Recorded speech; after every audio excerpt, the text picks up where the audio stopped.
morning, friends. Time is now 9 o'clock. It's time to get our budget workshops underway. Before we do that, as usual, I'd like to do the invocation. Please rise.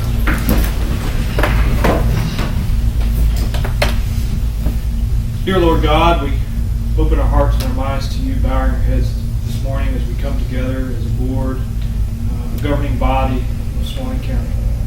We just ask that your Spirit inhabits this place.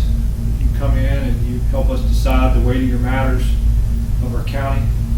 We know that in your good word it says that we have to count the cost. So help us to do that today. Help us throughout these proceedings, throughout these next 2 days. We just beg of you. We're going to get out of your way now, Lord, and let you come into this place and just guide and direct us. Give these men wisdom and help them to make decisions. Help the discussion to be spirited but respectful. So your word seasoned with salt. And we just want to offer this prayer up to you this morning in your great and wonderful name, Jesus Christ. Amen. Amen. I pledge allegiance to the flag of the United States of America and to the republic for which it stands, one nation, under God, indivisible, with liberty and justice for all.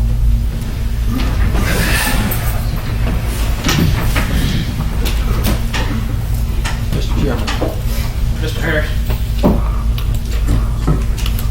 if we could address this health insurance increase issue, it's going to affect everyone that's going to come before you today. If we get it out of the way and decide what we're going to do early on, then each constitutional officer won't have to address it, and we won't get into it later. Is that Okay. Yeah, that's fine. You want to address it with us? Yes, briefly. Everyone can hear me. Here's the issue. We know that as a result of our RFP, we are going to realize a reduction from the proposed 15% increase. It came back down to a 5+% increase in cost of health insurance, and that required the application of wellness funds from Florida Blue. Those funds will come in, I think there's an initial payment of $50,000 or $75,000, and the balance will follow, I think, in maybe January. Having said that, for budgeting purposes, the budgets were adjusted to reflect the 5+% increase. Invoicing, however, from Florida Blue is showing the 10+% increase. So I had a conversation with the sheriff, and I had a conversation with you, and we just need to decide how we're going to handle this. If the constitutional officers and everyone else go ahead and budget at the 10%, and then when the wellness funds come in, they're just kept in general revenue. That's one approach. The other approach is to have the constitutional officers budget at 5+% increase. When the wellness funds come in, then those funds would have to be distributed back out to the constitutional officers to support their budgets, because they would otherwise come up short. I don't know which one would be easier. Just for purposes so that we're all aware, how much are the wellness funds that we are to receive back? $125,000. $125,000.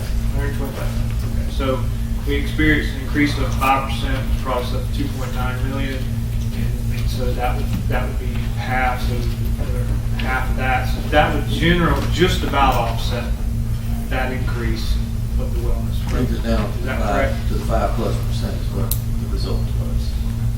But, So the board needs to decide whether or not if we want to take, when we receive the wellness funds check back from Florida Blue, that we would put that in the general fund to offset the increase, or how we would handle those funds at that time. I think for the purposes of the budget itself, we need to decide where we're going to budget, or how we're going to budget the expense. I think I'd rather budget it up front, and then just, that refund just goes back to general. So And let's I think it's the simple, I think that's the simplest thing to do. budget it at the 10% increase, and then the general fund keeps the wellness funds when they come back. Correct. Right. That's fine. That's simple. I'm fine with that. Okay. All right, well, that might help all constitutional officers, otherwise, had to figure out what to do with that. Thank you. Thank you. Just wanted to start off this evening, what we just discussed may change this, but as I was going through the budget, some of the good news is we always kind of experience a net zero increase with the budgets that we receive, but some people actually it's budgets that were less than last year. And so that was encouraging to see. So very, very, very good news from some of the department heads and some of the constituents. So thank you very much for that. First up this evening, we're going to listen to Glenda Williams, the Honorable Glenda Williams, Supervisor of Elections, and she's going to tell us about her budget, and we can ask her any questions. And just for point of review, let's see what page is Supervisor Election on page or tab 49 in your books. Tab 49. Good morning. Morning. The only thing I asked for was a raise for my staff and the increase in insurance. So do you have any questions? That was short and sweet. Yeah. I hope everyone else's goes as well. You got 10 minutes, or less than that, a little bit less. Now, I did say 4%, but the 1% is what all employees get every year for the longevity. And then I'm asking for a 3% raise for them. Any questions for Supervisor Elections? You included, I'm sorry, I was just reading all these numbers. You said you had included a 3%? Right. Okay. Now, do we need to go back and amend again our insurance to 10% now? That's what I understand, is that correct? Okay. That's correct. So the finance for budget will handle that. Okay. But submit an amended budget to you with the 10%, okay. Anybody else? Thank you, Ms. Williams, very much. Thank you. Y'all have a good day. Mr. Hancock, just real quickly. For the public, we don't have tabs for all of these. If you could just give us the fund number and we can go from there. Okay, we'll attempt to do that. Next up, we'll listen to the Honorable Tony Cameron. He'll give us an update on Sheriff's Office budget and emergency management. So the Sheriff's budget is tab 47, and I'll try to give you a number here as well.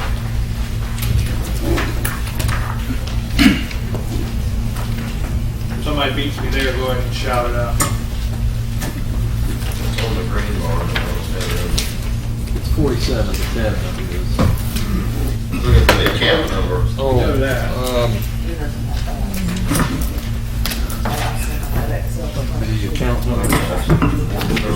Sheriff. Dispatch.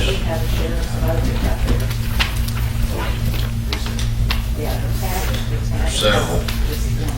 Corrections court. Yeah, we don't have that in the line item for this one. We got a spreadsheet. All right, Tony. Good morning. Morning. Mine's pretty simple. There's not much increase in anything except there is an increase in salary, and that's due strictly to requesting of a position for the courthouse for another bailiff. There's just getting to be too many court cases, and in order to protect the judges that can keep the peace up there, we've got to have one more person, and that's a $32,886 increase. Insurance, we just discussed that. There was about a $41,302 increase by going to 10% instead of the 5.2, which makes us an increase in insurance. It brings it up $143,205. Retirement went up. Retirement is $31,650 increase, and that's the total increase in my budget of $207,741. I do have raises built in there, and I kept those raises where we did not increase in the general personnel because we had some higher paid individuals retire, and we replaced with lower paid individuals. And so We do have a raise, but it's still within the same personnel budget as last year, except for the $32,000 requested for another backfill. Sheriff Cameron, are you still going to provide us a deputy for the county commission meetings? And Yes. Is that something that we need Yes. to budget for, or is that inside the budget? It's inside the budget. What we're doing is we're having the people who work civil division work that much time. Excellent. Thank you for that. Any questions for the sheriff on his budget? No, you can move on to emergency management. Thank you very much. In the emergency management budget, it's real simple. It's all grant funded except for the 26,000 that you pay and the matching funds. Everything else comes strictly from the grant, and we are able to work easily within that budget.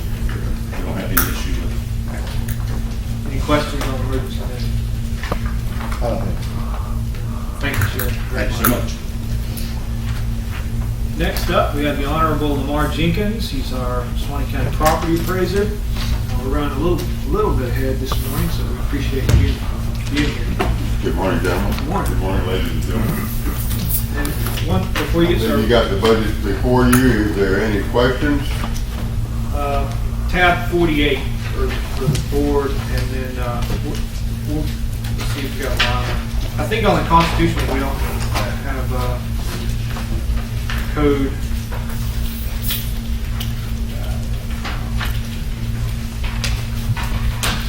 So, any questions for the property report?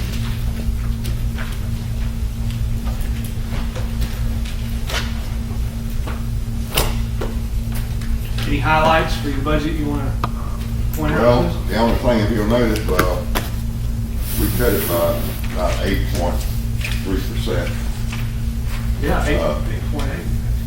And we had cut it a little more than that, but we had to come back and make an amended budget to you and the Department of Revenue in the amount of about $5,000, just a little over, due to the increase in the insurance.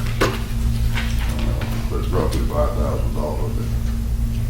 Mr. Diggins, were you here for the discussion on the insurance at the very beginning? Sir? I said, were you here for the insurance discussion earlier? You're gonna have to submit another budget to finance because the insurance costs were 10%, not 5.3%. Well, I gotta submit another one. Yeah. Well, But you might be able to include that within your. Is the 5,010 or 5, Lamar? what? That 5,000 brings it to, Yeah, 5,000. that brings it up to the 5% increase. Yeah. We had to go back and It's not in increase. his budget yet. I had submitted it, I guess, You 2 didn't. weeks ago. But anyway, it was a little less, and then we had to come back and, make an amended budget to you all in the department. And I had written it down if I could find it. 5,036. 5,036, thank you. So, anyway, that's where we're at. Good deal. Any questions? Thank you, Mr. Jenkins. Thank you all. Next up, we have Barry Baker, the Honorable Barry Baker. He's the clerk of court. Update on his budget, and his starts on tab 46. Mr. Chairman and other commissioners, this is where we've tried to be very diligent in trying to control our costs as well. Are y'all there yet? Greg, would you mind checking the thermostat, please?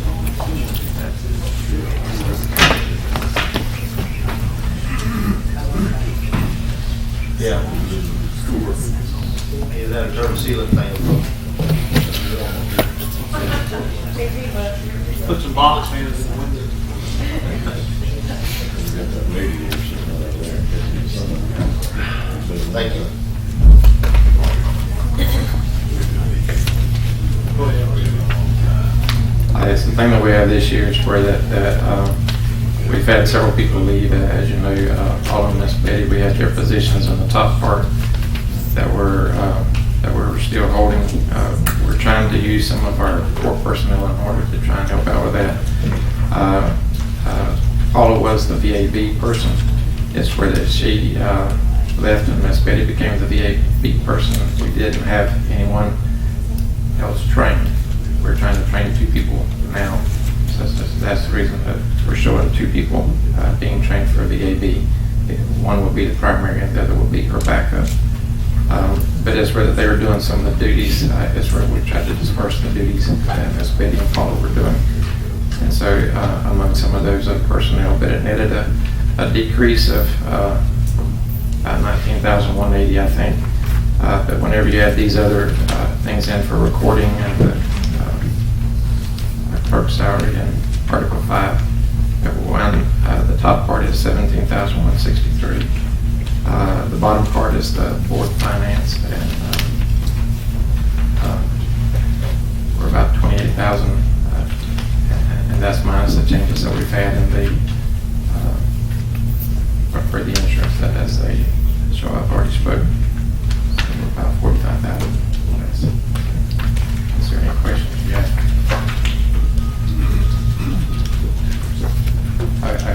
Ours does include a 2% raise on top of 1%. Again, that's where we'll follow your lead that the board has. But, So on top of the net annual 1%, you've included a 2%.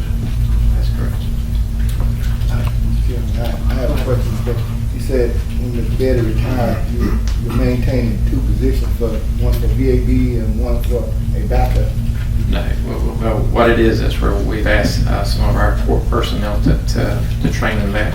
So it's where we have, it's going to be, Jillian will be taking the lead, and Leslie will be the backup. So we're just training them for that, but it's only a small portion of their job. So all that's included in it. Yeah. So even with the 2%, you're showing net $45,000 less budget, which would be what, like 1% or 2%? Yeah.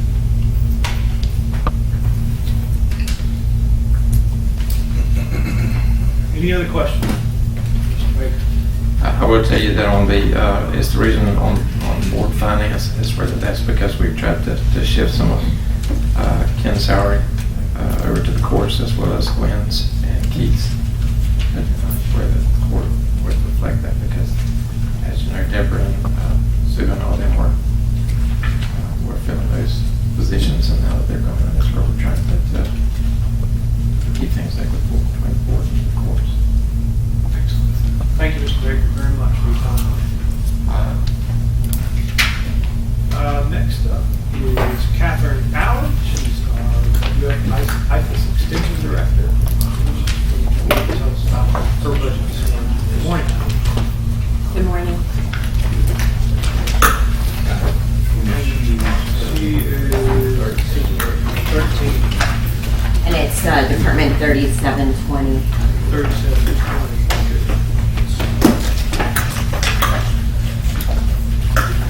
Mrs. Allen, the initial budget I was able to review showed a 1% decrease.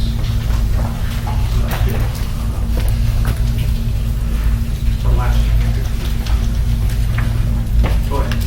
One of the things, before we get started, if there are any funds left over from this year, we would like to use part of that to help support the travel to national for our national judging team. We did include a small amount here, but if there is some, I'd like that to be applied for that team to be able to go.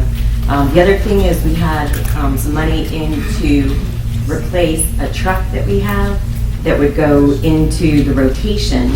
And at this point, they haven't found a truck, a used truck, but I would like to keep that money so when they, if at the end of the year they haven't found one yet, I would like to keep that money so that when one does come around, that we can purchase that from this year's budget. So you did include some additional travel That's for, yes, a That little is bit, that's for included in Brian. this total here. And we would like to try and help the kids not pay for their entire thing. We think it's really important for the kids to have skin in the game, but it would be nice if we could have something for the kids, for them.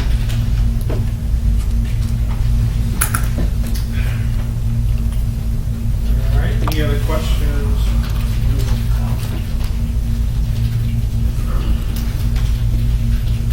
The only question I had was, or not really a question, just something that we could give direction for as a board, is she made a request for any overages would have been a savings from last year would go towards travel. Or portion of it. I already see a 12% increase there. Is that already taken into account, or would that be in addition to that 12%? It would be in addition, and that would be for the youth, to assist with youth travel. It wouldn't be the whole thing, but if some of that money could be used to help the kids, we didn't include that in this.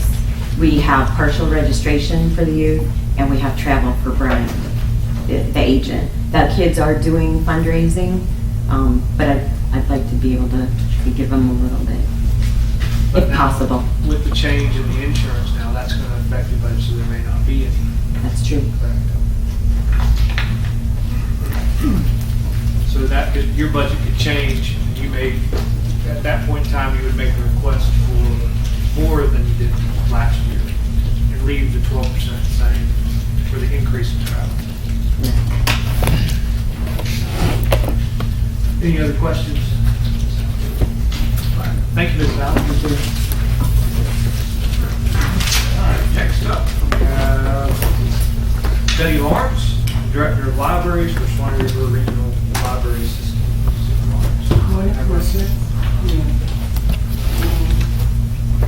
I'd like to start off by reminding you that you are the administrative county. One time I don't ask you to silence yourself. The administrative county for Madison and Hamilton counties.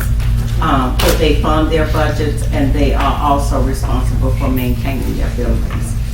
So unless you have questions about them, I'm going to concentrate mainly on Suwannee County. Just before you start off, tab 39 board, and then if you could give us account number, Ms. Betty, do you have that?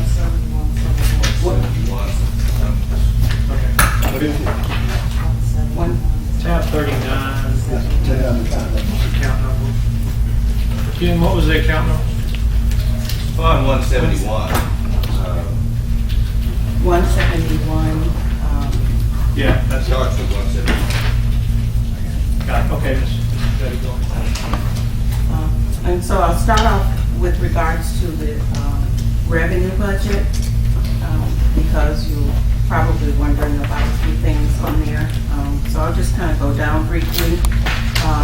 And by the way, I did have Madison County budget workshops last week, and I'll get it to Hamilton County once I finish. I'm anticipating that we will get about $500,000 in state aid. We also are looking at state construction grant monies, and I mention that mainly because of the balance forward in state aid.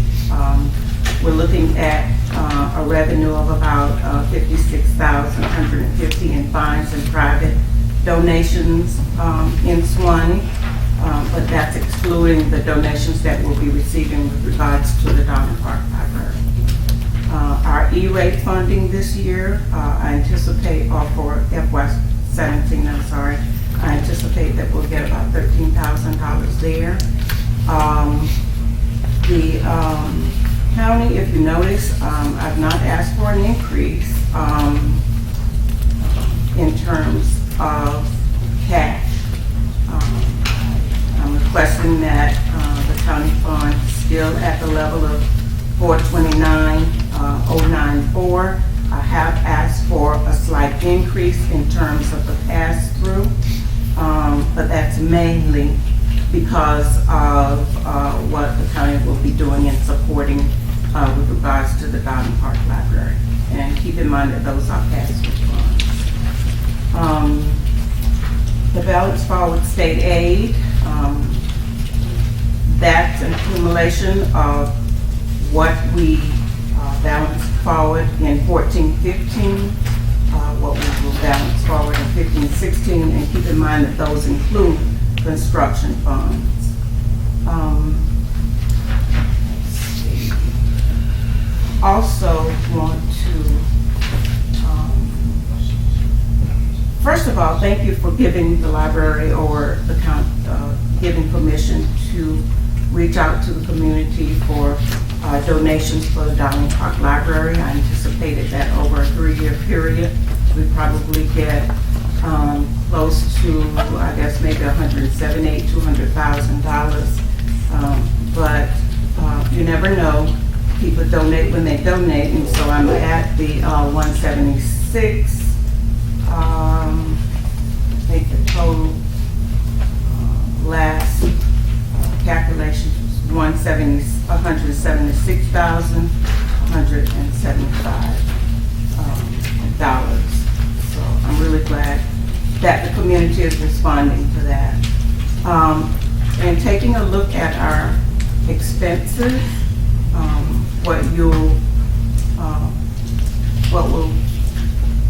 what's compensated for in terms of the increases is what I anticipate it will be to run the Dowling Park Library for 6 or 7 months in this coming fiscal year.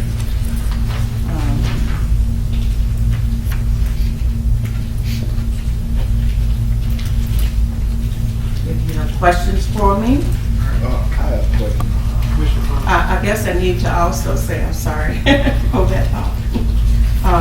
I've tried to be very conservative in terms of staff spending. I've used the vacancy factor for as much as I could so that we could realize some savings.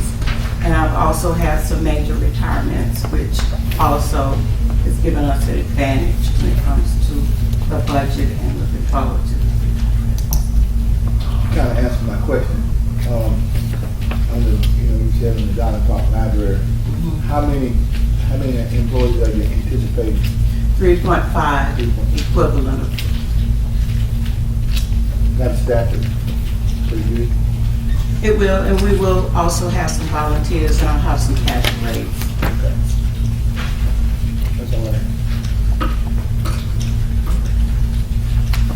Anybody else? I think you answered it. On the Dowling Park Library, you looking down here at the different breakdowns. You did include electricity and things like that, projections. I did. Thank you. That's all. I want to make sure we were covered on that. I did. So the 35% increase on the sheet here is mainly made up of the increases that are needed for the additional branch. Was that my understanding? So the 700,000 plus, what could you give us a percentage of that would be allocated for that increase? Where are you now? The expense budget, which would be page 3, at the very bottom, department total is 35% increase in expense. It would be after your reserve for contingency, you'd flip over the next page and you come to 35%. Is there do you have an amended figure of less than or greater than 35%? I guess it would be greater if your insurance costs are going up. Actually, I did not go back to revise any of that. But I'm assuming that we all will. Yeah, everybody will. But I just wondered if that was an accurate figure, that 35%, or if it's going to be reduced or stay about the same. Do you feel that's an accurate figure? I think that it's an accurate one. So Let's see. of that 35%, would you say 90% of it is for the additional branch in Dowling Park, or 80% of it? I would say probably about 85% of it. if I'm understanding you. So 85% of the increase would be allocated to that additional State funds increase. that branch there. And so we are anticipating staffing at 3.5 employees. Now, was the 3.5 employees, did you move some employee positions from the main library That's over to there? incorporated, Was it one or was it two? 1.5. 1.5. So we minus 1.5. So two would be new positions over there. The equivalent of 2 full-time would be, So you would have two part-time. I would have some. Two part-time. That's no different than when we started out. Are you done, Mr. Chairman?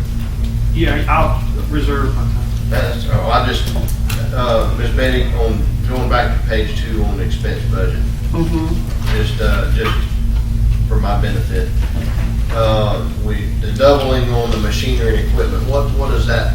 Do you recall? I didn't look at the worksheet to see what that included. Machinery and equipment. Yes, ma'am. 14.5 to 30,000. Well, actually, that takes into consideration what we'll need to put into the down. Okay. Same thing with the books. Right. Okay. I'm good. I'm done, Mr. Chairman.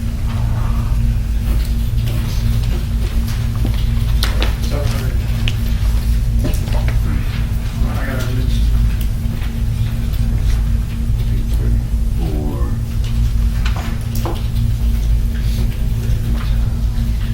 While you're thinking about that, Commissioner Basher, I want to remind the board, mostly for the public, because I know the board remembers this 178 down in the revenue budget. It says balance forward from the general fund, Darling Park Library, to remind you that those in fact were state funds when we received an unexpected increase in funding. So it's going through the general fund, but they are actually state funds.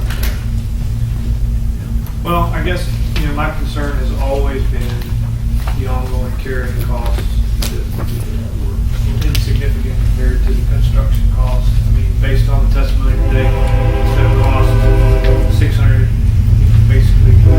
Does this increase include your books and stuff? Is that what this year's is, or is it?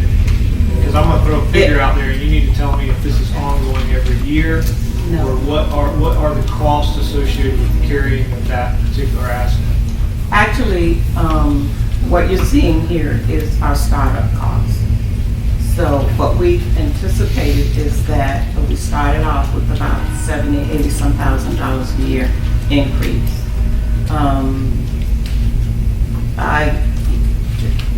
So most of the increases that you see here with regards to Darling Park, even though it's only for 6 to 7 months, include startup costs. Shelving, furnitures, automation, technology. But that cost will go down going forward because the equipment will. So of the 600 and some thousand for this year for those costs, how much do you project each year the carrying cost will be for each year thereafter? Now that we're looking at more employees. I would say about an additional $84,000 to $91,000 a year.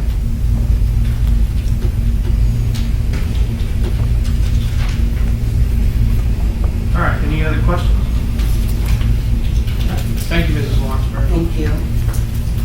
All right, next up, we have Greg Scott, Parks and Recreation Director, Airport Director, Director of the Coliseum Complex, Ad nauseam.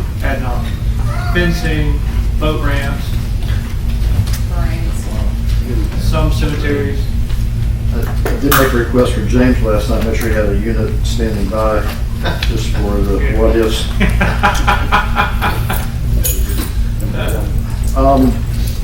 which one you want to start with, Mr. Chairman?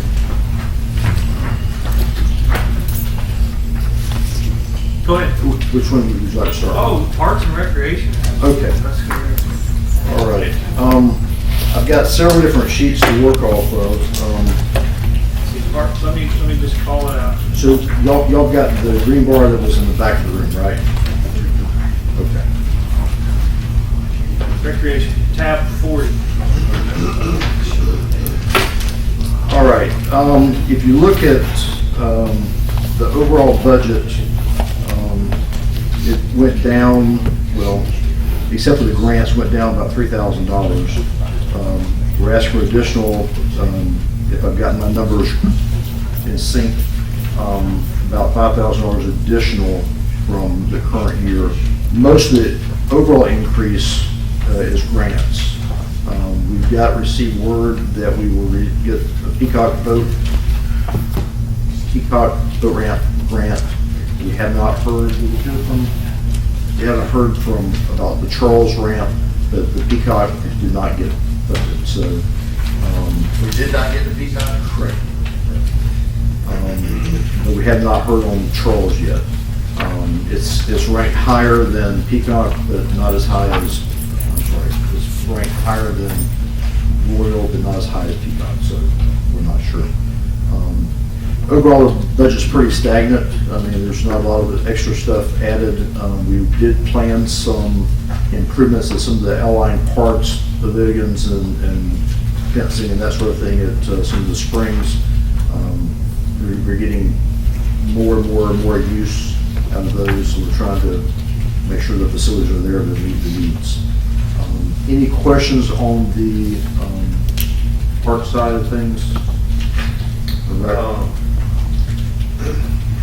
Just a quick one. As you were listening, talking about Peacock, Charles, and Royal, water management, you've got Little River, Royal, and Charles listed on those. What's your projection on that? On the revenue side? On the revenue side, Yeah. they'd be fully funded from the grants if we receive those. Okay. I didn't know if you had heard anything or heard of them. On the water management side, we have not heard on the water management. I'm sorry, I was thinking. No, well, I wasn't very clear either. Right. Yeah, I was just curious if you'd heard anything from water management on that. We have not. Okay. I forgot about those. That's okay. Have anything from, the little park out here on 136, on White Spring Road? Swanee Lake. Suwannee Lake. That's not one of our parks. I've heard it was opened back up, but there's interest from Game and Fish that we help with that mowing or whatever, but it's not our property, so you'd have to, if you're interested in pursuing that, whether it be, bat wings go making rounds through in the the western part in the back, northwest corner of the property, it'd be hard to get anything we've got in there. The big stuff wouldn't fit because of the trees, and little stuff is too rough to handle our regular stuff. If you wanted to make some passes every month or so with bat wings, that'd be something you could do on the main part of that property. But there was interest by Game and Fish to give that to the county, and then we could write a grant through Game and Fish to make improvements. If the state's going to provide that resource and we don't have to locally, I don't mind helping them some to make it successful for our citizens. But if you're willing to keep it, that's one of those things we have to take care of. So that's really y'all's call if y'all wanted to pursue that. Before we go out there, when we know that the weeds are higher around the boat ramp and that sort of thing, just go down there and knock down the weeds around, around weed eaters, that kind of stuff, just to help them, because they help us out many times over. So if we help a little bit, try to do that, but not where it's expected. But if you choose me to go a different direction, we can follow up with that.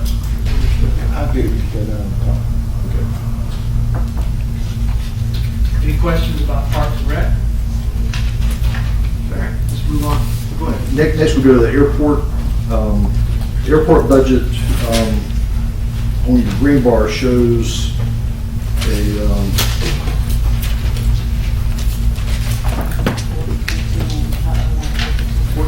14% reduction.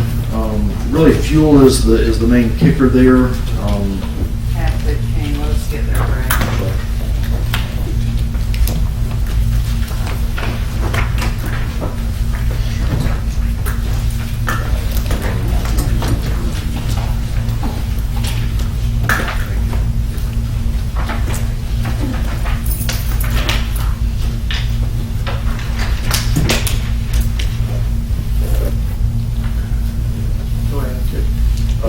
We try to bring you a balanced budget with the airport so that it's not a burden.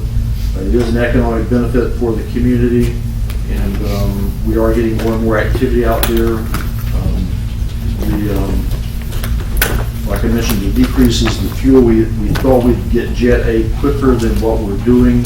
It should be coming online this current fiscal year. That's all the grant money. There's some projections being developed for the plan to make sure we've got the DOT funding to fund that when we can flip the switch and move forward. We've got several projects in the works. The maintenance building, which we got word the bid came in higher than what we had to allow the funds from DOT. We got more from DOT. They're going to match that low bid. We're making some security gate upgrades. We've had some issues in the past for our tenants about things being messed with. So we're getting the gate secured. It's causing a little bit of heartburn for some folks, but it's a necessary thing until we can work through that process. Most of those were DOT funds also, and we got some other FAA funds that we're working through with stormwater and environmental assessments and such. Again, the budget there is pretty well balanced out. They will generate a few more dollars projection than what we are spending. Just as we get busier and busier, space is going to be an issue.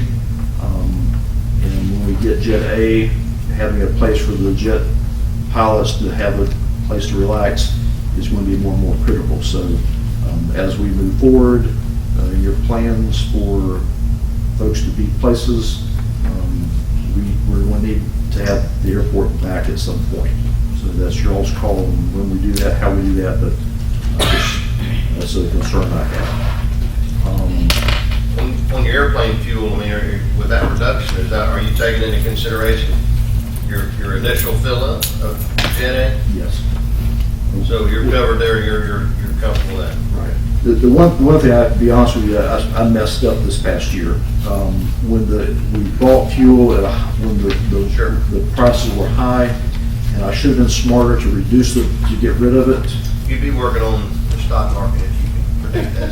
Right. You'd have a different job. Well, I should have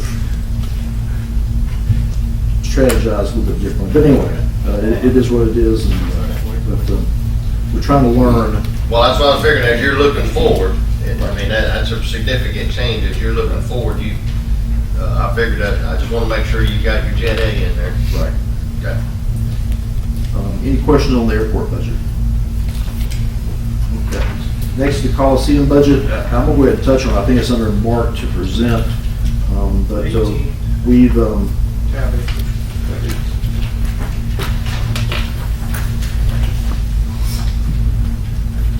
we're getting more and more involved with what's happening out there, not just renting it, but improvements and such. I think you'll notice a marked difference of appearance out there. One of the biggest things, we got the two airboards semis out, and that looks better. The rodeo people are much happier now and working with them closer to try to get more activities in, but also trying to make some improvements to that facility. And so That name is, do y'all have Boba or Excel? I was wondering y'all have. It's not the concrete work group, that was too emergency renovations. You budgeted last year that they're gonna roll it over. The complete, 70 on the complete work? Yeah, that is not the complete work roof. That's been changed in the current green bar, but not in last year's budget, so, or the budget going forward. It's really exhibition 2. Okay. And the projected is 0 because they're rolling it over. Okay. So since we didn't do anything, we're just moving Sorry to those balance interrupt, forward. Greg, I just wanted to clarify that with them. Okay. I could never find that green bar anyway, I was. Any questions that you've got?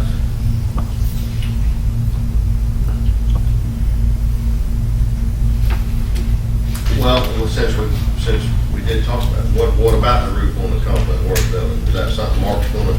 Yeah, actually, I think that was done already. That I was- understand, I wanna make sure it's completed though. It is completed. Okay. Building got painted.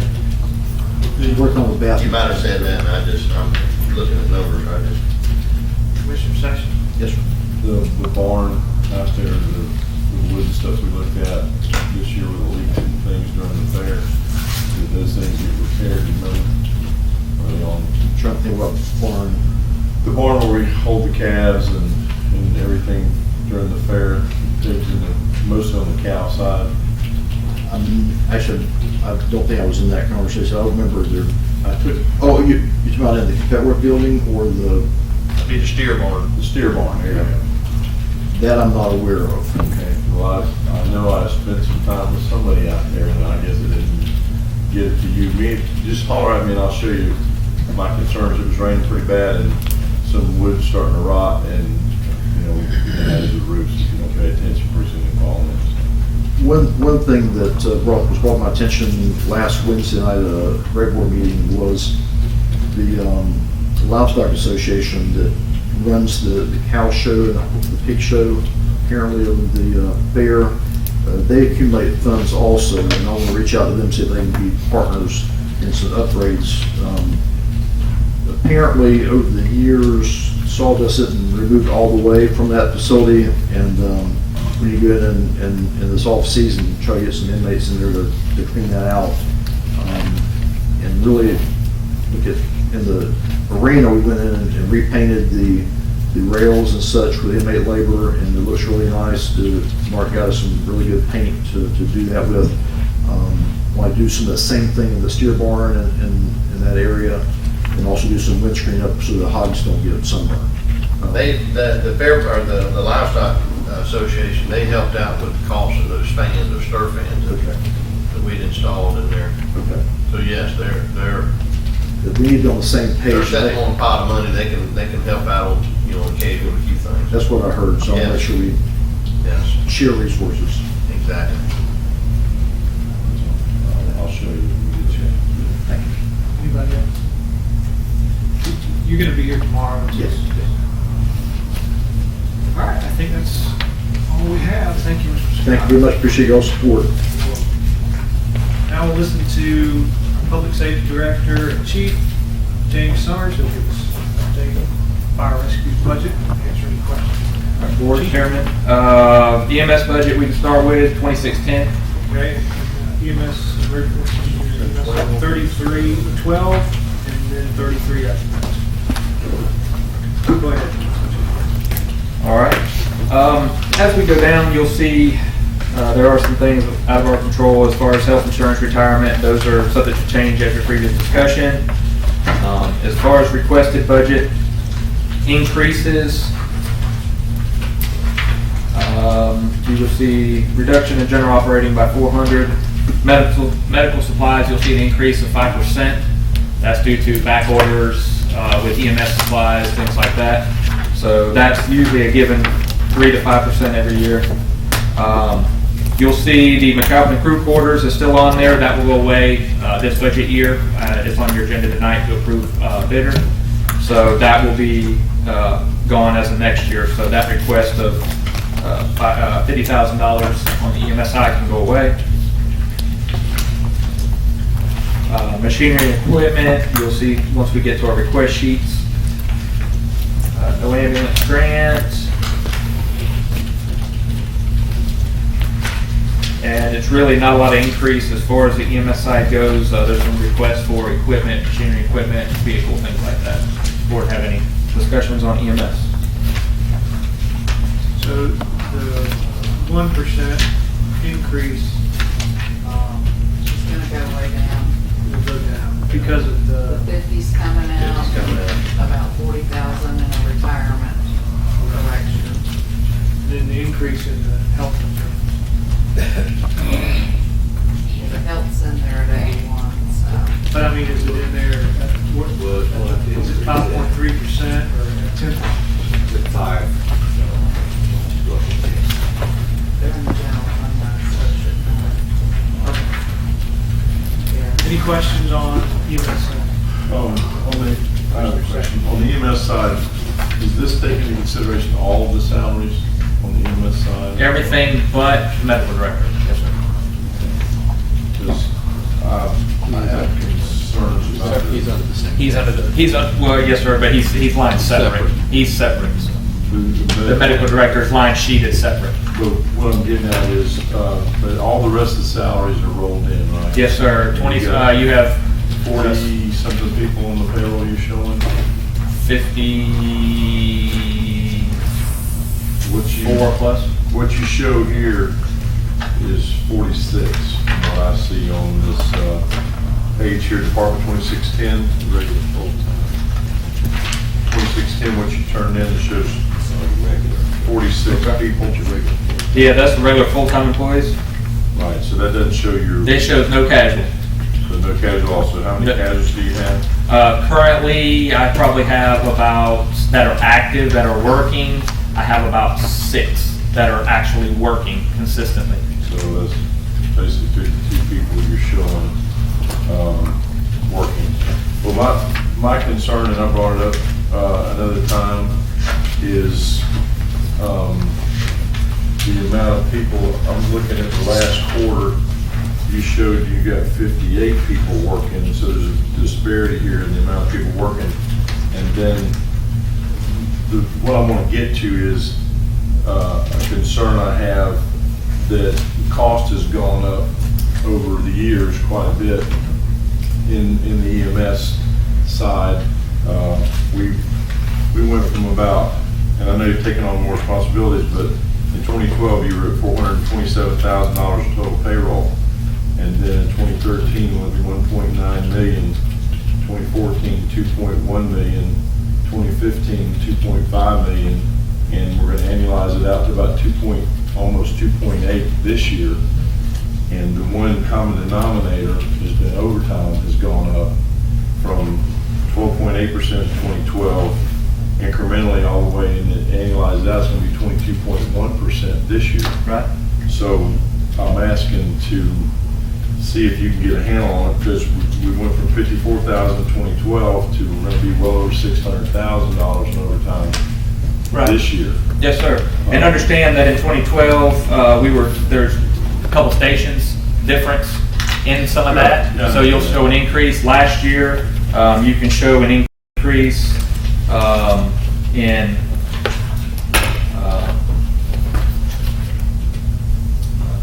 as far as some additional employees that we tried to bring on board. You can look at, I'll pass these out. This is as far as overtime justification. Let me give you one of these too. This is something. Yes, sir.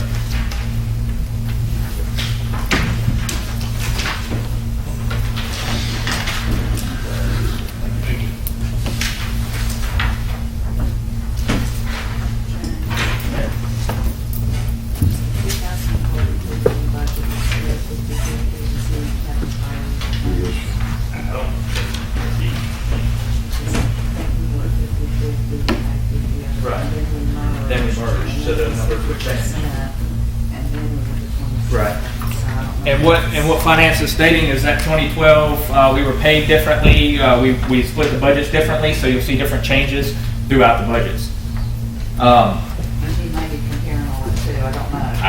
It's just that big of a. As far as, I know we look at last year, where we were physical ending budget.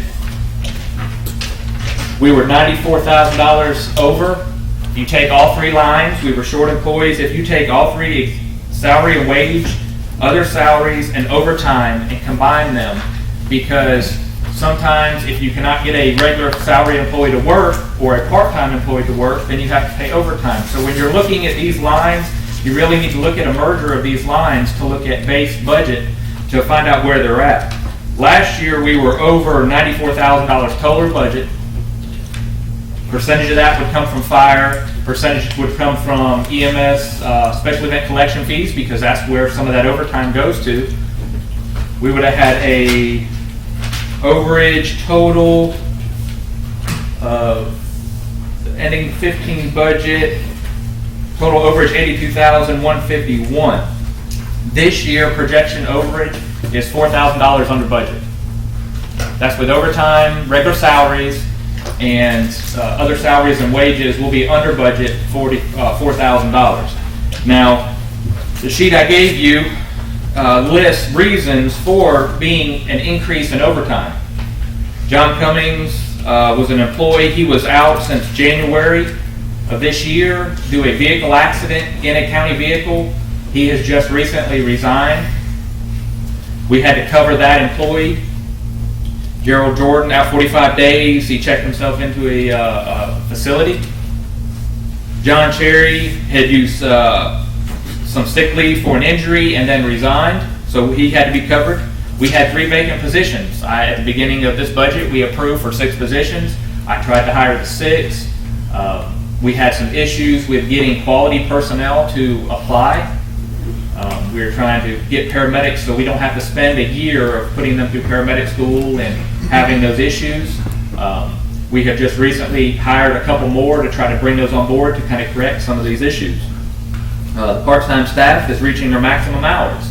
A part-time employee, I can only work so many hours within a pay cycle, or a pay time, and I believe it's 1,500 hours. Once I reach that, I have to provide a benefit package. I'm trying to keep those employees down. I want you to stop here for a second. I want to point something out if I could. Right there. Can I say something? Well, wait, there's an important issue right there, though, on these vacant positions. This is not a Suwannee County problem. I'll be honest with you, if you look nationwide, this vacant position issue is an enormous issue. Counties right now and other locations in the state of Florida are actually hiring people, advertising to hire people that have no certifications under a contract, a 3 or 4 year contract, willing to pay them the cost of going to the fire college to fill vacant positions. There's some other things I want to point out, but I want to stop right there on the vacant position issue. We've tried to fill these things. It is a monumental issue nationwide. Okay, as far as part-time staff reaching maximum hours before we have to provide a benefit package, so we're trying to keep that consideration in check. We have exhausted our resources for part-time and surrounding counties. All of our part-time employees have other jobs somewhere. They have a full-time job and they work for us part-time. So if we can schedule them out vacation time, we schedule them out in vacation time. But if somebody calls in sick tonight at 7:30, that person's already committed either to their full-time job or another part-time. So if we cannot fill it with part-time, we're paying overtime because we're at minimum staffing. Let's see here. We received 4 applications, none were paramedics, so we had to re-advertise 4 positions and try to get the employees that we needed. We pay $12.57 an hour. We have other companies around us paying $15 an hour starting, plus a 3% per year of experience. 3% per year. So when that employee starts on, if they've got 20 years as a paramedic, they're paying them $23 to $24 an hour. And I'm paying them $12.57. Where are they going to go? So crews receive calls. If a crew receives call at 7:30 in the morning, I got to pay them until 9 o'clock, 10 o'clock by the time they get done with their transfer. And they got done with all the reporting, has to be completed before they leave shift. That creates some additional overtime. And like I said in the last one, all other part-time employees have full-time places. It's easier to schedule them for vacation time. So we're doing the best of our ability. Last year, 82. This year, 4,000 under. So we're trying to get a handle on it as best as possible. We are keeping a very close eye on it. We've had multiple discussions with Mr. Sessions, Mr. Harris, trying to keep them in the loop as much as possible. So that should be able to give you some type of explanation of some of the reasoning. Mr. Summer, you made a comment, I jotted it down. Yes, sir. I just didn't catch it, but you said special events, and a lot of overtime's going there. Special events, we collect. That's what I was getting. Right.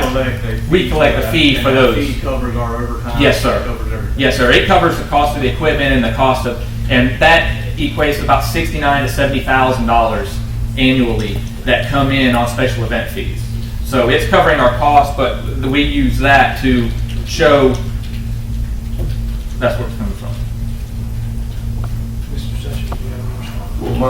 Well, my biggest concern is each year we budget more to the department. And you can, if you work it right, you can stay within your budget or pretty close by increasing your payroll every year. But what we're doing is we're still going uphill funding your department. Okay. So we've got to get to the point where eventually, we're going to be just in payroll at $3 or $4 million very soon, and we're going to be at $1 million in overtime. So the overtime has gone from 12.8% now to 22.1%. So it's moving uphill also. I understand you have a problem hiring people.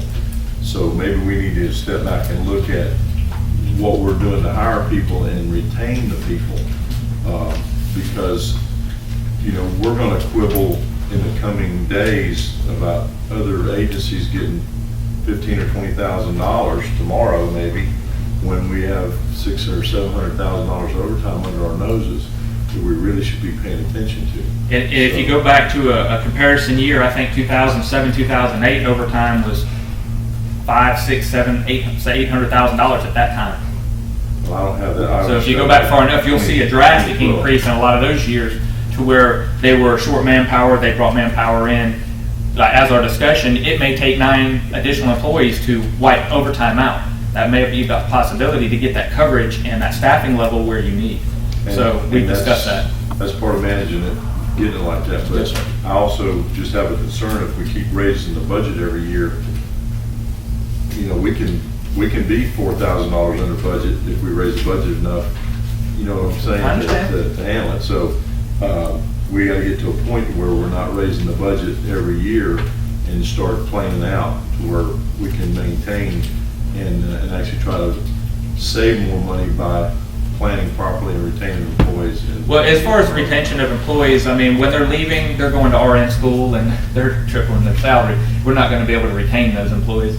One of the other ones that left went as a flight medic in Virginia, tripling his salary. So, some of those employees like that, we can try to retain, but it's just not going to happen. So, any other questions as far as EMS budget? Well, I just want to make a statement. Something we've had many of these discussions, and since we've had them, I've had an opportunity to kind of look through that, especially during the season that we're in. One thing that the board has never generally come into the conversation is an increase in population. We're growing at 3.3%, about 673 residents a year.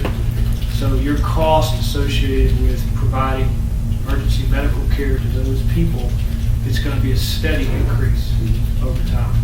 Our road budgets are going to increase over time due to increased usage, especially with the courting of new business, which is itself is going to bring new demands upon emergency medical services and staff. So this is not something that you're going to budget your way out of. You're not going to force a reduction in. You're not going to do that. Another thing that we have to take into account, baby boomers aging, retiring here from Central Florida and setting up shop here, which we encourage. Their age is going to cause an increase in demand on services. Activity due to unemployment. People choose to be sedentary, self-medicate, things like that. It's going to put an increased demand on healthcare services and emergency management because they don't seek preventative care. Increase in travel for jobs. Our residents are having to leave our area to find better employment. They're on the roads so they can get into accidents. These are all problems, or not really problems, are things that impact emergency medical. We also have people that are staycation. That means they're staying within the state and traveling within our state to have their vacation, which increases travel and medical, their potential for an accident on the road. Again, availability to healthy meals around here is another problem. People's diet puts them at greater demand for medical services. So what I'm trying to say here to this board is, as our population increases, as our population ages, as our availability to healthy meals is not there, then we're only going to see an increase in the demands on our medical services. So whether or not, if you do a trend and get the overtime under control, which to his defense, he came to the board several years ago, previous, I think, to your time on the board, and said, look, I've got a problem here, I need you to help me solve it. And we said, no, you solve it. And then subsequently later, he came back and we did help him with the problem. So, regardless, if you get that under control with that curve, you're still going to see an upward trend.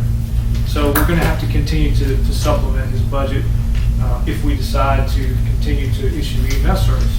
On that front, other communities have tried to outsource their emergency medical services, and the taxpayer has had no say-so in how they offer those services. Basically, they're looking to do the best job they can under a reduced budget. So I'm not in favor of farming out our service whatsoever.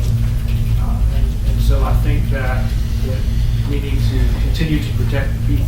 That's my opinion of this current situation. I didn't say anything about farming anything out, but my concern is that, just like you mentioned, the potential for increased services is here. It's already here. And it's coming at us in a hurry. So what my concern is, we got a steady increase in payroll and overtime right now, and if we don't really pay attention, it will get out of hand in a hurry. Because all of a sudden, if we do have those 3 to 5% increases, I can see 3 to 5% increases, in the way this moves, but we're at higher than a 3 to 5% increase over the last few years. So we've already gone up almost 10% in 4.5 years. So we're going at a faster rate than what's coming at us. But we're looking at it, and we're taking a progressive, Being proactive, I understand. But my concern is, we're going to get to a point in payroll here that how much in ad valorem taxes do we take, and how much do we just spend on one department? We have to watch out for that too. Well, public safety is very important. It's always going to be important. It's always going to take a considerable amount of money.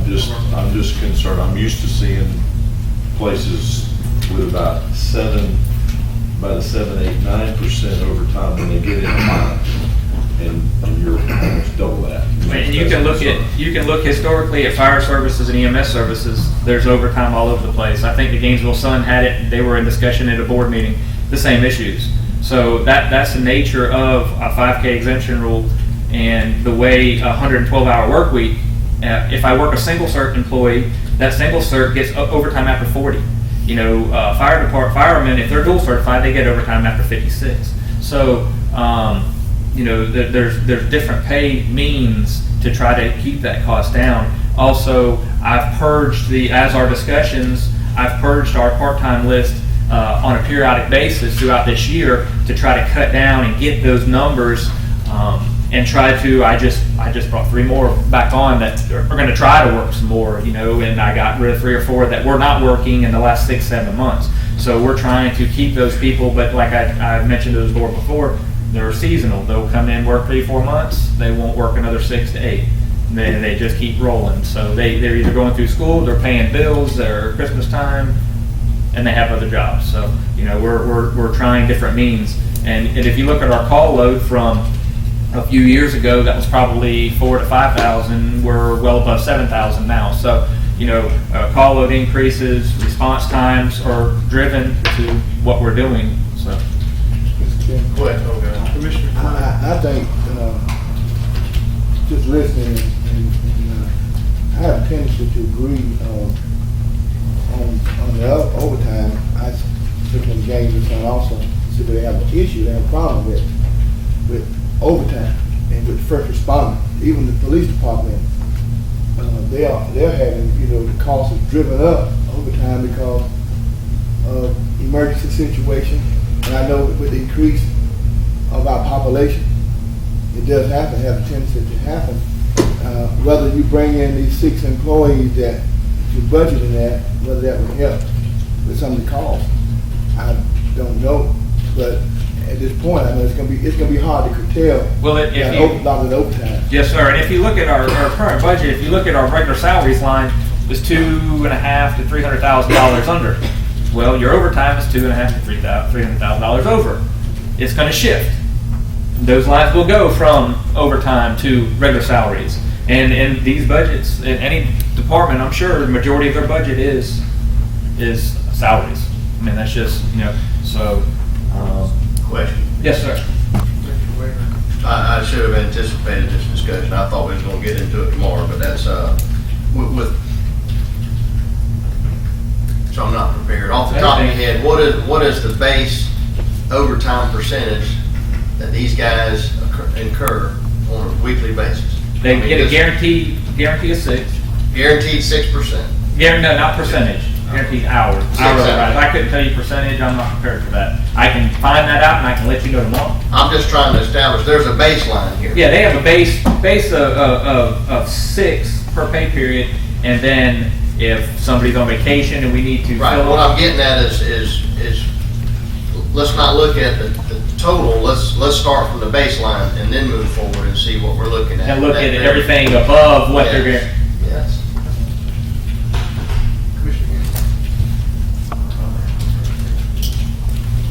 I'm done. Mr. Chair. I'm done. Oh, I'm sorry. No, I have something. Goodbye. Okay, Mr. Harris. Sorry about that.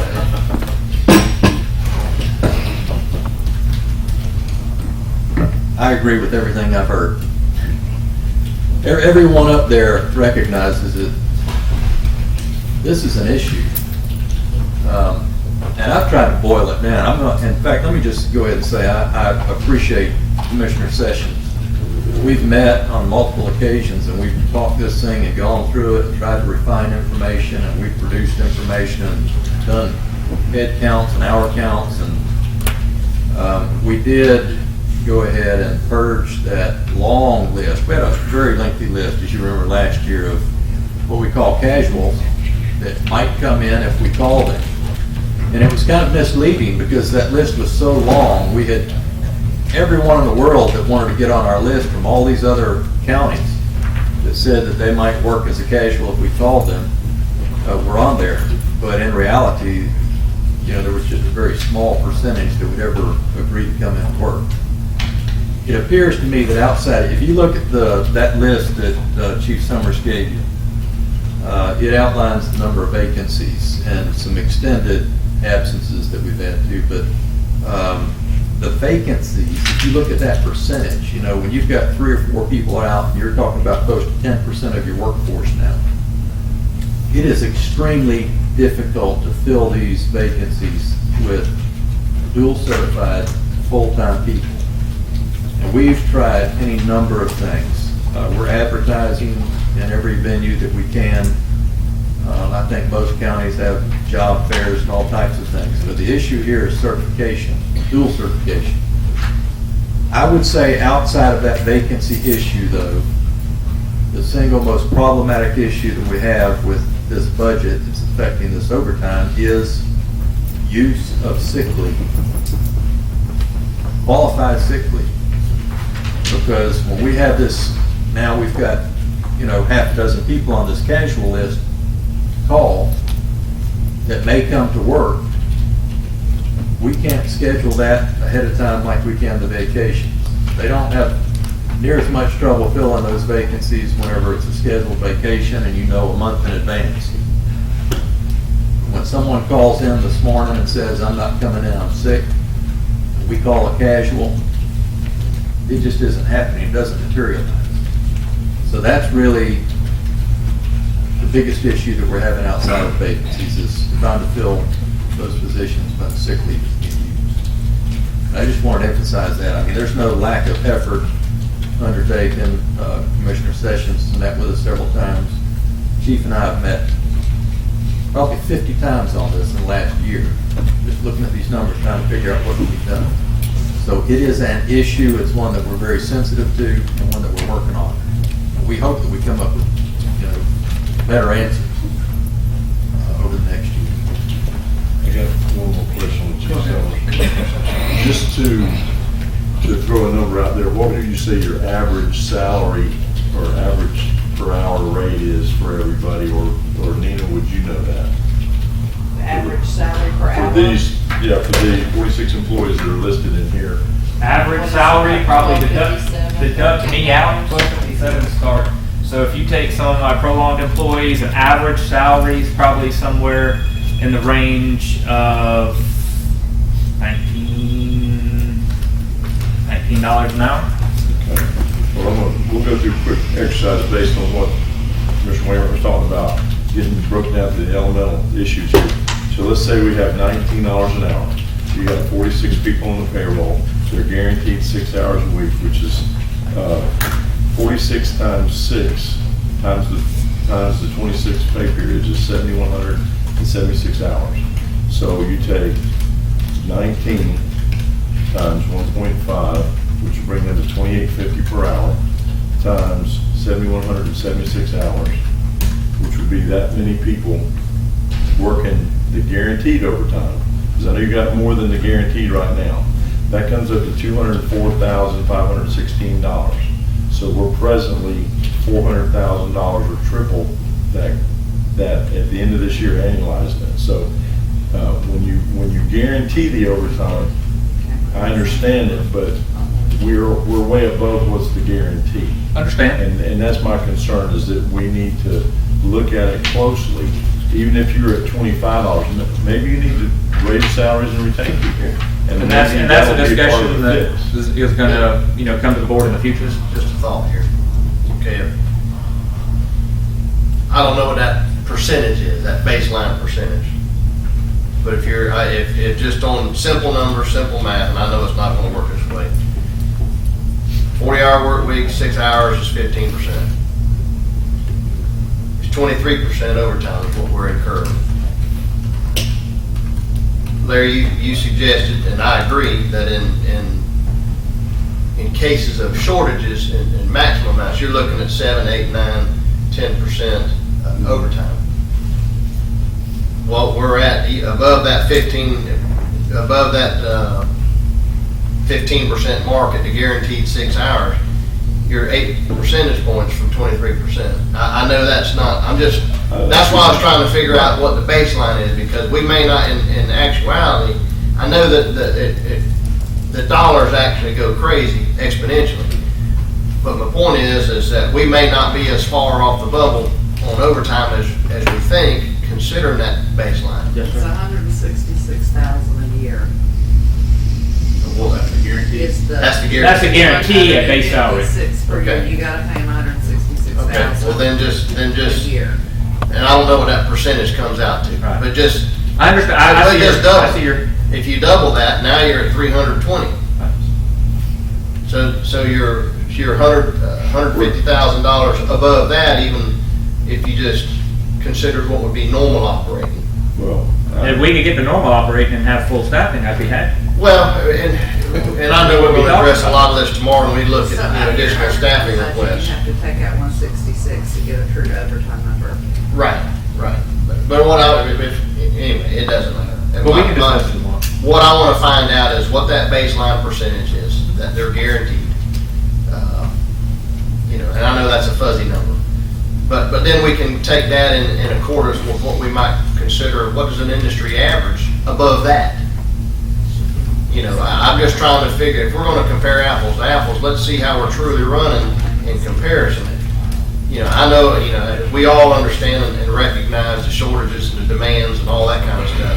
I don't want to get into all that discussion, but all I'm trying to do is let's evaluate and look at what might be the industry standard. Understand. That's been established now, because everybody's having the same problems we are.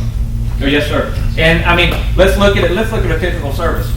All right, let's look at City of Gainesville. Call load may be higher, but the staffing level. Are they dual also? Yes, sir. Okay. Now, let's say they have 4 people on their truck. I've got 2. So when one person takes off at their station, they're good for the day. They've got 3. I take off, I'm filling it. Right. So now we can look and we can put all that money into regular salaries. I can put 5, 6, 700,000 into regular salaries, or I can put it into overtime. It's going to be the same number to run the business, no matter which way you go. Yeah, you just got to figure out where you want to put it. Yeah, I understand that. And Okay. you're still gonna end up with, you're still gonna be faced with minimal staffing, and it's gonna cost a certain dollar to run those apparatus. And and unfortunately, like Chairman Shaw's discussions, it's going to increase because you have a decrease in your volunteer services. We come in another ISO study, without increasing some of our level of services, our ISO rating is going to go back up. Now I've got it down from a 9 to a 7 to a 5. We'll start going back up. Homeowners insurance rates are going to start going back up. So there's 2 sides to every coin, and that's another discussion. But anyhow. One more thing. Yes, sir. So if you got 14 people, that would help, right? If I had 14 would additional, give you 60 people, right? I'd probably have just the regular overtime every day. Right. If you got 14 people paying them $19 an hour at the overtime rate, their overtime by the guaranteed $156 an hour would be only $266,000 a year in overtime. But what's the regular salary value? The regular salary value would be 60 times 19. I think you're gonna get into a retention issue then. Well, if you These guys are if you raise their salaries, that's what I'm saying. So 6 1/2 dozen, your bottom dollar's still gonna be the same. Right now, you're gonna annualize out at almost $2.8 million this year in total salaries. If you put 60 people on and didn't pay them overtime, you'd be at 2.3 million. So you're gonna save about $500,000, and that's my whole contention. What about benefits though? Well, the benefits. Retirement and all that stuff goes into that When you too. add, and you'll increase that, but I think that 500,000 would definitely handle. One employee in fire rescue with benefit package is $57,165. That's at 19 an hour? That's it. No, man, that's at $12.57 an I was hour. gonna say, I'm looking at. No, I didn't even get to 19 an hour. There's no point even going there. Well, I don't agree with that. 20 an hour is But I said all that to say 87,000. this, is we want to get to a point where we can plane out. Understand. So we don't keep going up every year. And I'm thinking if you got 9 to 15 employees, you could curtail that. You'd have a lot more manageable operation, and you'd have less turnover. You'd have a lot better retention, and then you're not training near as much, because you're going through a heck of a training Yes, deal sir. right now. Every time you get a new one in, you're training. Every time. So you get the retention down pat and you get it fixed, then you don't have any training costs. And then it's all based on actual work costs. Yes, sir. So I just think we need to plane out, and that's why I brought this whole thing. I agree with you, Going sir. up every year. Good points. Out of the 6, last year we funded 6 new positions. Yes, sir. How many of those did we fill? Did you say 3? We've just recently filled 3. I have 3 that I'm trying to get filled now that we're taking applications, or we're doing interviews this week. So I'm trying to get those additional 3 filled as quickly as possible. Right now we run all our stations with just 2 men. shift. Yes, sir, 2 per, except our main station because it's all loaded. So every other station is 2 per shift. I know we have the overtime issue. I mean, it's pretty simple to me. We got to decide the level of service we want to provide, and we got to give the schools to provide. The call load is not going to change. It's gonna We're going to have a change. certain amount of calls coming in, they got to work till it's over with. So I mean, you either fund them in the overtime, or we fund them in the payroll. I think we need to I fund think payroll. it creates a safer atmosphere for everybody if you fund it through the payroll. Yes, sir. That's basically your 24-hour shift, you get overtime. Well, and plus funding it through the payroll and having that additional employee also gives you other options per se. Branford is just easiest because it happens the most. That EMS unit is out on a call and they're transferring to Lake City Medical Center. They're out of their area. Well, if I had an additional employee sitting down there on a fire truck, he could run that fire truck, or 2 additional employees on that fire truck. They could run and take care of that first response med call and possibly save somebody's life. So there's a lot of value associated with having those additional employees. like that, you know, So so. too, when you're running shift work and you get to a point where you've got, just call them floater employees. Yes, sir. You can start getting a better handle on your overtime. Yeah, it would be a lot easier to handle, yes, Couple them sir. out, let them start taking days off. Yes, sir. rather than Banking their time, continuously building up the bank. That's right. Yes, sir. I'm just all about more hands, do a better job. I agree, sir. So let's get some clarity here. So are we talking about perhaps, based on the conversation that's ensued, do we need to discuss tomorrow adding additional positions to EMS? I have on the request, there's 9 positions. There's 9. You got 9. He's got, but I'm hearing a number of 60. Would that cover? We got 6 last year, we've only been able to fill it Right. 3, so that's gonna leave, if you approve 9, you still have 11 vacancies. Right. So we need to fill it, and the other side of that coin is, it's cheaper to pay straight time than it is overtime, and if you get more people and you pay them a little bit more, it's gonna raise your initial, package for every person. Yes, sir. But there's a sweet spot in there where you can get a certain amount that is still gonna be less than what we're doing now. Yes, sir, definitely. So that's what we need to really research and look at. I'm all for the 9 and possibly 10 people, if it will affect the bottom line, because, you know, if you got $20 an hour and you pay them overtime, now it's $30 an hour. So if you pay everybody at 20, it's a lot better than 12.57, and eventually you're gonna get the same job done for less money by paying people more and retaining them. So just give us something to sleep on tonight. We are at how many employees currently? And I'm not talking about part-time, I'm talking about. It says 46 right here. So we're at 46, and we're talking 60. Is that what we're talking That's, about? well, that's 14. So minus 3, which would be, what, 11? Is that what we're looking at? Well- If we just go, if we evaluate, and what he's asked us to evaluate is 9. Yeah. If you can fill the 9, then what you've done is added 6 over what we budgeted for last year. So just to give people a number to think about, we have to think about the amount of employees, number one. And I'm just trying to give you guys something to think, a number. 55 people is 9.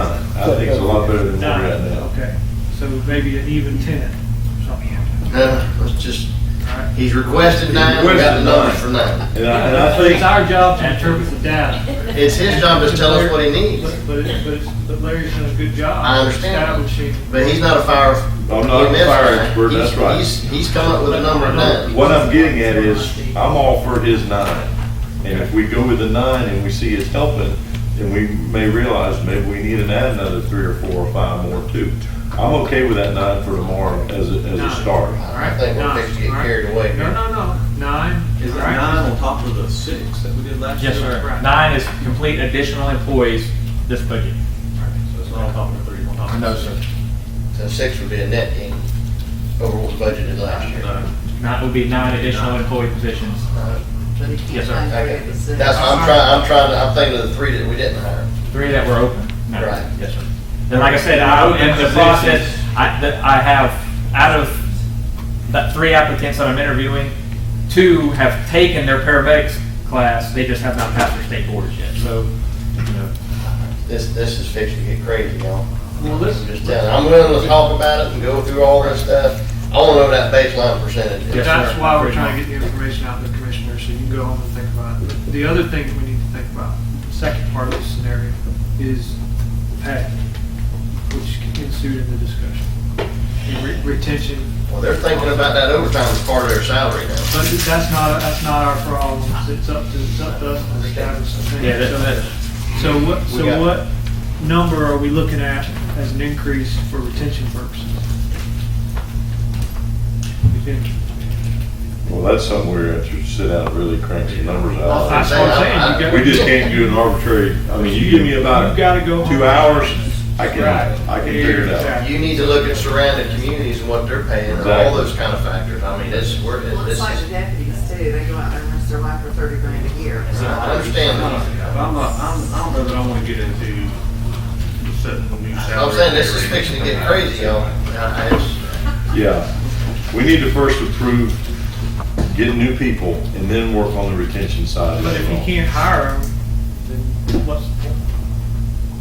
Because they're gonna be taking jobs somewhere. Well, if we offer them $20 an hour, then we can get them I'm hired. not saying $20 an hour, I'm Gentlemen, giving. I'm not in favor of the $20 an hour by any means. I'm- That's very extravagant. I'm sorry. And I'm not looking at going anywhere near that. If you came in the ballpark of 15 to 16, I think you'd be very well above comparable, and you'd be attractive to other employees. I think that would be a fair market. Well, I've seen 14, I've seen 15, I've seen with other agencies that have just increased, trying to get employees. So if you're at that 15, 16 mark, I feel like you're.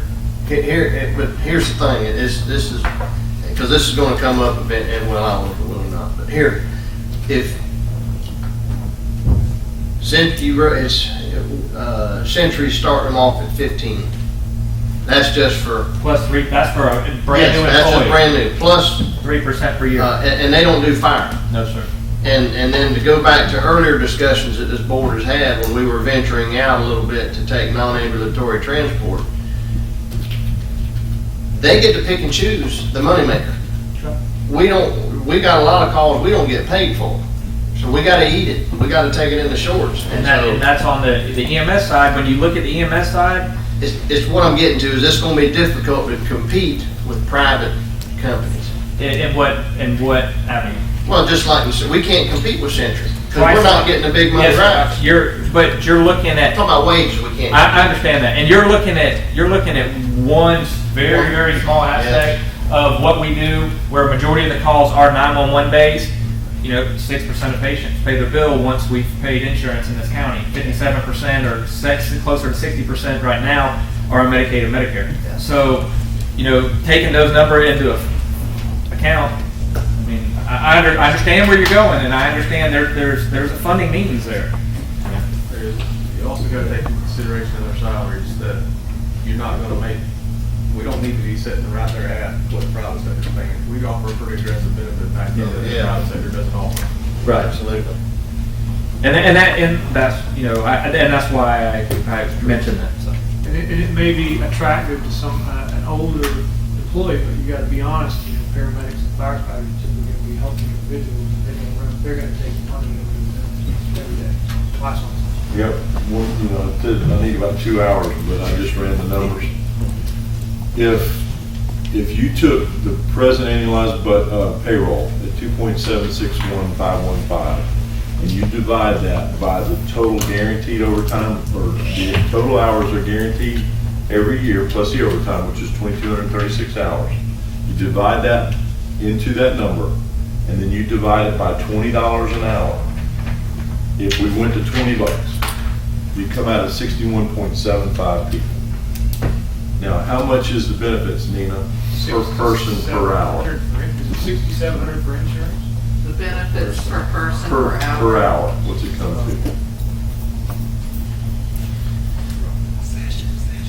At the $20 an hour? No, well, yeah, you can figure it out, but I'm just saying, right now, what is it? 'Cause Right we now, can- the percentage on what fire is it? rescue.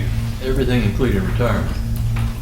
Right. And high risk retirement. And high risk retirement, that's what I mean, it's fire rescue. Just a ballpark, probably like $5. How many employees is it? 46 is showing right here. $7. All right, so $7 in benefits. That's Okay. retirement, health, and life. That's everything. Now, would that be in the total payroll, or is that showing That's total in this payroll? book right here. I just did the totals. So that's Okay. who's listed on these. So you have an annualized figure of about 2.8 this year, where you're at? You probably- 2.8 of the. By the end of the year, I'm total. showing you be about 2.8 million. That's with benefit package and everything? Oh, this year. Total payroll, yeah. Total labor. What I was getting at is, if we went big for $20 and that was all included, I think that you could hire 61.75 people, So it's obvious we need to hire people, and it's obvious we probably need to raise their rates too. So I'm okay with hiring people first and then really working hard on trying to figure out how to improve the benefit package. And that way your retention will be here. And like I said, you'll cut costs in training and all kinds of other things, which will benefit. And then you got more hands available to do the job. Yes, sir. And then that cuts overtime. So I just backed into it, and I get with Nina about the real details of it. I'll promise y'all, as a group, I'll get with Nina and we'll hash this out, and I'll come up with a number that will probably be very fair to everybody and still help retention. I promise y'all I'll do that. I would encourage the help, sir. In 2008, when overtime was kind of blew out of control, you had a policy then, I think, where to kind of get it back under control, people that were working second jobs, they had to take a day off prior to coming to work. We only allow our employees to work a 48-hour consecutive. They only can work a 48-hour shift consecutively to try to get it under control. We don't want to tire the employee out working continuous hours, things like that. I mean, if you have an employee that goes to work, if Suwannee County is a primary employer, they get a part-time job, and they come to work for you on Monday, but they're working at their second job Sunday night. We have a 12-hour policy. They're not supposed to work those days prior to. So if they don't get relieved, then they have to work over. Yes, sir. All right, so we do have a 12-hour policy. 12-hour policy. Any other questions? I'm just going to make a brief comment. I haven't looked real closely, even though I discovered that there are many counties that are offering to cover some of the cost for these certifications. It's something that we might want to consider going forward if we continue to have this vacancy problem. Because a couple of them that I looked at just briefly, they were taking a single cert firefighter, EMT, and I had asked the chief about it. I think it takes 6 months. He just told me. I thought we were at It one takes time. 5.5 to 6 months, but then it takes total of, I think, 2 years by the time they get the paramedic piece of it. And I think some of them are taking a single cert, which is, they get quicker, 5 or 6 months. And then they've got to balance this time to get their paramedic certification. And it's about $6,000 to do that. So if you had 6 employees that you were doing that with, there's $36,000. And they're requiring them to enter into a contract to work for 4 years. In fact, I lost an employee this morning, not in fire, but he went to work for someone that's going to give him training. He had to enter into a 4-year contract. They're paying him $1 more per hour than what we're paying in another department. Plus, they're guaranteeing him he'll get his certifications through them, and they're paying for that certification expense, but he has to enter into a 4-year contract to stay employed with them. I think in these fire services where they're doing that, it may be on a reimbursement basis, I'm not sure, but it's something we may want to retain if we continue to have this issue. Chief, didn't we used to reimburse them folks for their training, for their certification? Did we used to do that? As far as certifications, there are paramedic certifications and things like that. Currently, that's part of this overtime cost, is to maintain those certifications and classes. Now, years ago, when we were attempting to merge services, we had sent employees, paramedics that were on staff. We sent them to fire school and paid for their certifications, and we did the same for paramedic school. It gets very costly. You're looking at $6,000 for paramedic school. But I mean, We have done it in the past, yes, sir. And there's a reimbursement thing. Yes, sir. Well, you're talking, to put them through fire and EMT school was about $10,000. Yeah, no, I understand it. I know there were some that, like you just mentioned, some were one but not the other. Yes, sir. And we kind of flip-flop. That transition that the county was making, we offered that opportunity for those individuals in there. There was a county just hit advertisement last week. They hit 22 employees that way. 22 non-certified employees in the door, put them through school from start to finish. Everybody's heard. So that's an enticing thing to get all your stuff paid for. If you got a contract like. Yeah, but the Department of Corrections does the same thing. Do they? And unless you go on pay it to them each year they work for you, you're not gonna get that money back when they quit, and you put 10 grand into them, and they walk away from you, you're not getting it back. That's why I say, if I were doing it, I would do it as a reimbursement. Yeah, that's why, I was saying reimbursement, that's the only way I would do it, is reimbursement. Because I agree with you. Department of Correction does it. Get certified and walk They pay away. for your school, they pay you while you go to school, and then you do a 2-year contract, if you walk away 2 days after, Right. they take what annual leave, comp time, and sick leave you have on the books, and then that's pretty much it. If we get to that point, you want to really look closely at that, I would propose that we put something together on reimbursement and scale that thing out over a 4-year contract. And then it would work. Everything they need on the EMS side, that North Florida or? Yes, sir. And actually in North Florida, River Oaks has those programs. Our staff is actually some of the instructors for the programs, so that's kind of a benefit. Fire, it depends on which way you go. Fire and EMT are best done through one facility at Fire College for the simple fact that the EMT program is a lot quicker. Versus 6 months, we can do it in 8 weeks.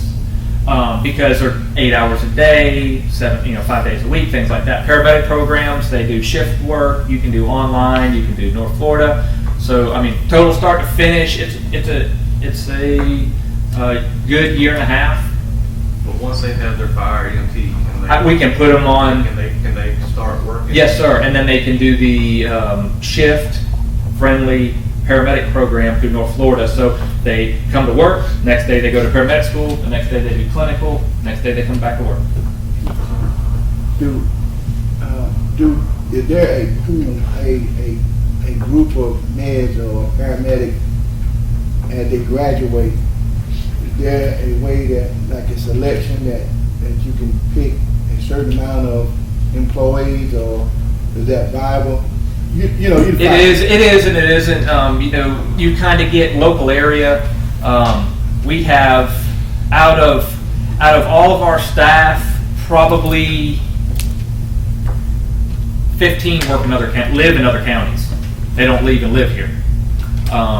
Jacksonville, Marion County. I got some that live in St. Augustine. I've got some that live all over the place. So when you have those programs, North Florida, a lot of them come from Perry, a lot of them come from, other areas into that class.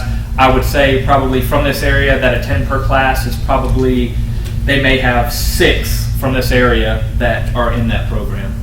I know there's a problem, even with across the state, you have 2 per shift. Right. Sometimes you get down to what you at, there's 1, and then sometimes you have to, there's a lot of overtime, what we're talking about now. And I said it, listen, and there will be continuously a problem. I don't think it will this issue will ever be solved, because there's always going to be other jobs, other opportunities for people to go. So I think sometimes you beat a dead horse when you're going back and forth with discussions. You're the chief. We're here to help you for your support. Thanks, sir. I think that you know more about your situation than I know I do. So, I know with this overtime, like Commissioner Sessions gave this, it could be overwhelming, but, with the first responder, as I said, you can't stop in the middle of your shift. Yes, sir. If there's an emergency, you can't stop. So you can't stop that overtime. These things, it's just going to happen. Yes, sir. Ms. Lawrence, did you have a comment?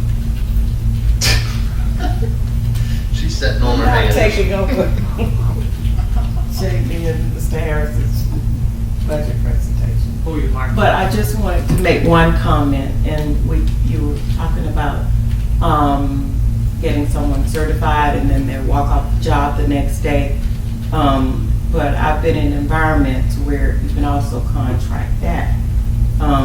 If you pay for certification in the contract that Mr. Harris was talking about, you could also indicate that the employee would have to pay that.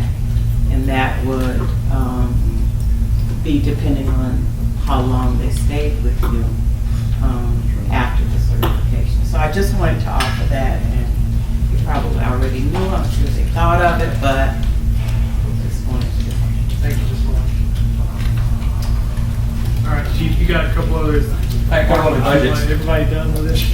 Yeah. We just have one. I'm taking a break with you. Is that what you- Yeah, that's right. You're gonna wait just a second. Did you have anything else? We kicked that one. Listen, we're gonna take a 10-minute break, and we should come back about on time. We're actually caught up.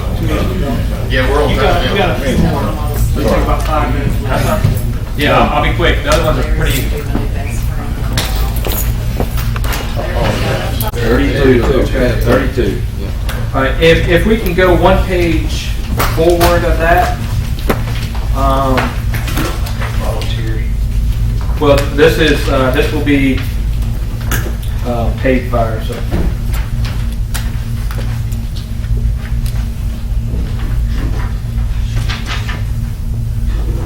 Where did you want to go?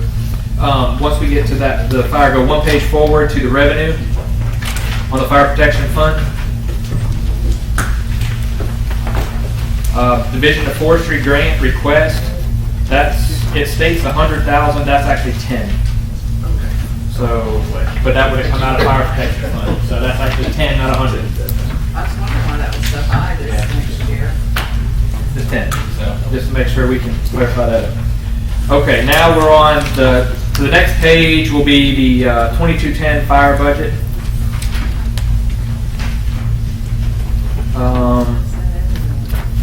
Everybody's ready, we'll go down. We had a decrease in travel per diem by $100. Communication services, we do have an increase due to the fact that we have an aging radio system. We're seeing a lot of repairs. I had to replace, this current year, I had to replace all of the wiring and antennas on top of the jail coming out of the fire and EMS radio system into our communications because they were full of water and corrosion. So we're just having repair on these radio systems. I know we talk about this every year, but is there no way to tap into those 911 funds to do that? That's due emergency management, sir. That's something. I know, I mean, it just, there's that pool of money sitting there. Understand. Never mind, go ahead. You show an increase in airport lease, so I'm going to come to Greg for that one. Radio repairs, like I said, you'll see an increase. Everything else is pretty much cut and dry. Page 2, James. Page 2. Your fire truck's paid off this year, so Yes. it's gonna go away. So we do have an increase. Fire trucks are paid off. Those are the loans from the board. Also, you'll show a contingency of $877,000 on the fire side. We have never had a contingency before, so that is a plus for us to purchase equipment, things like that, to help with the growth of the fire service, repair of stations.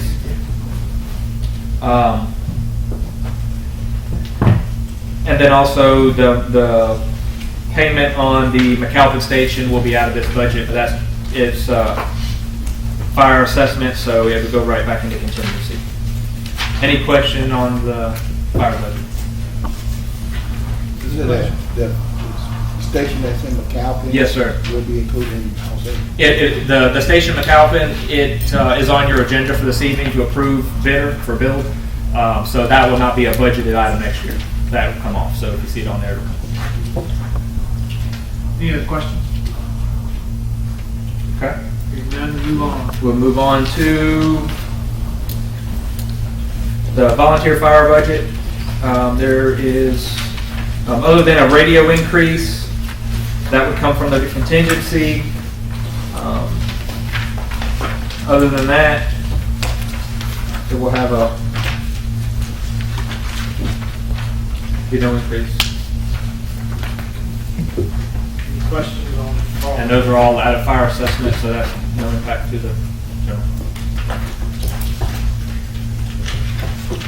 The only question I had was one that flew by me earlier. Oh, caught it, huh? Yeah, on your revenue side on EMS, you got Yes, sir. 1.8 million coming in as revenue.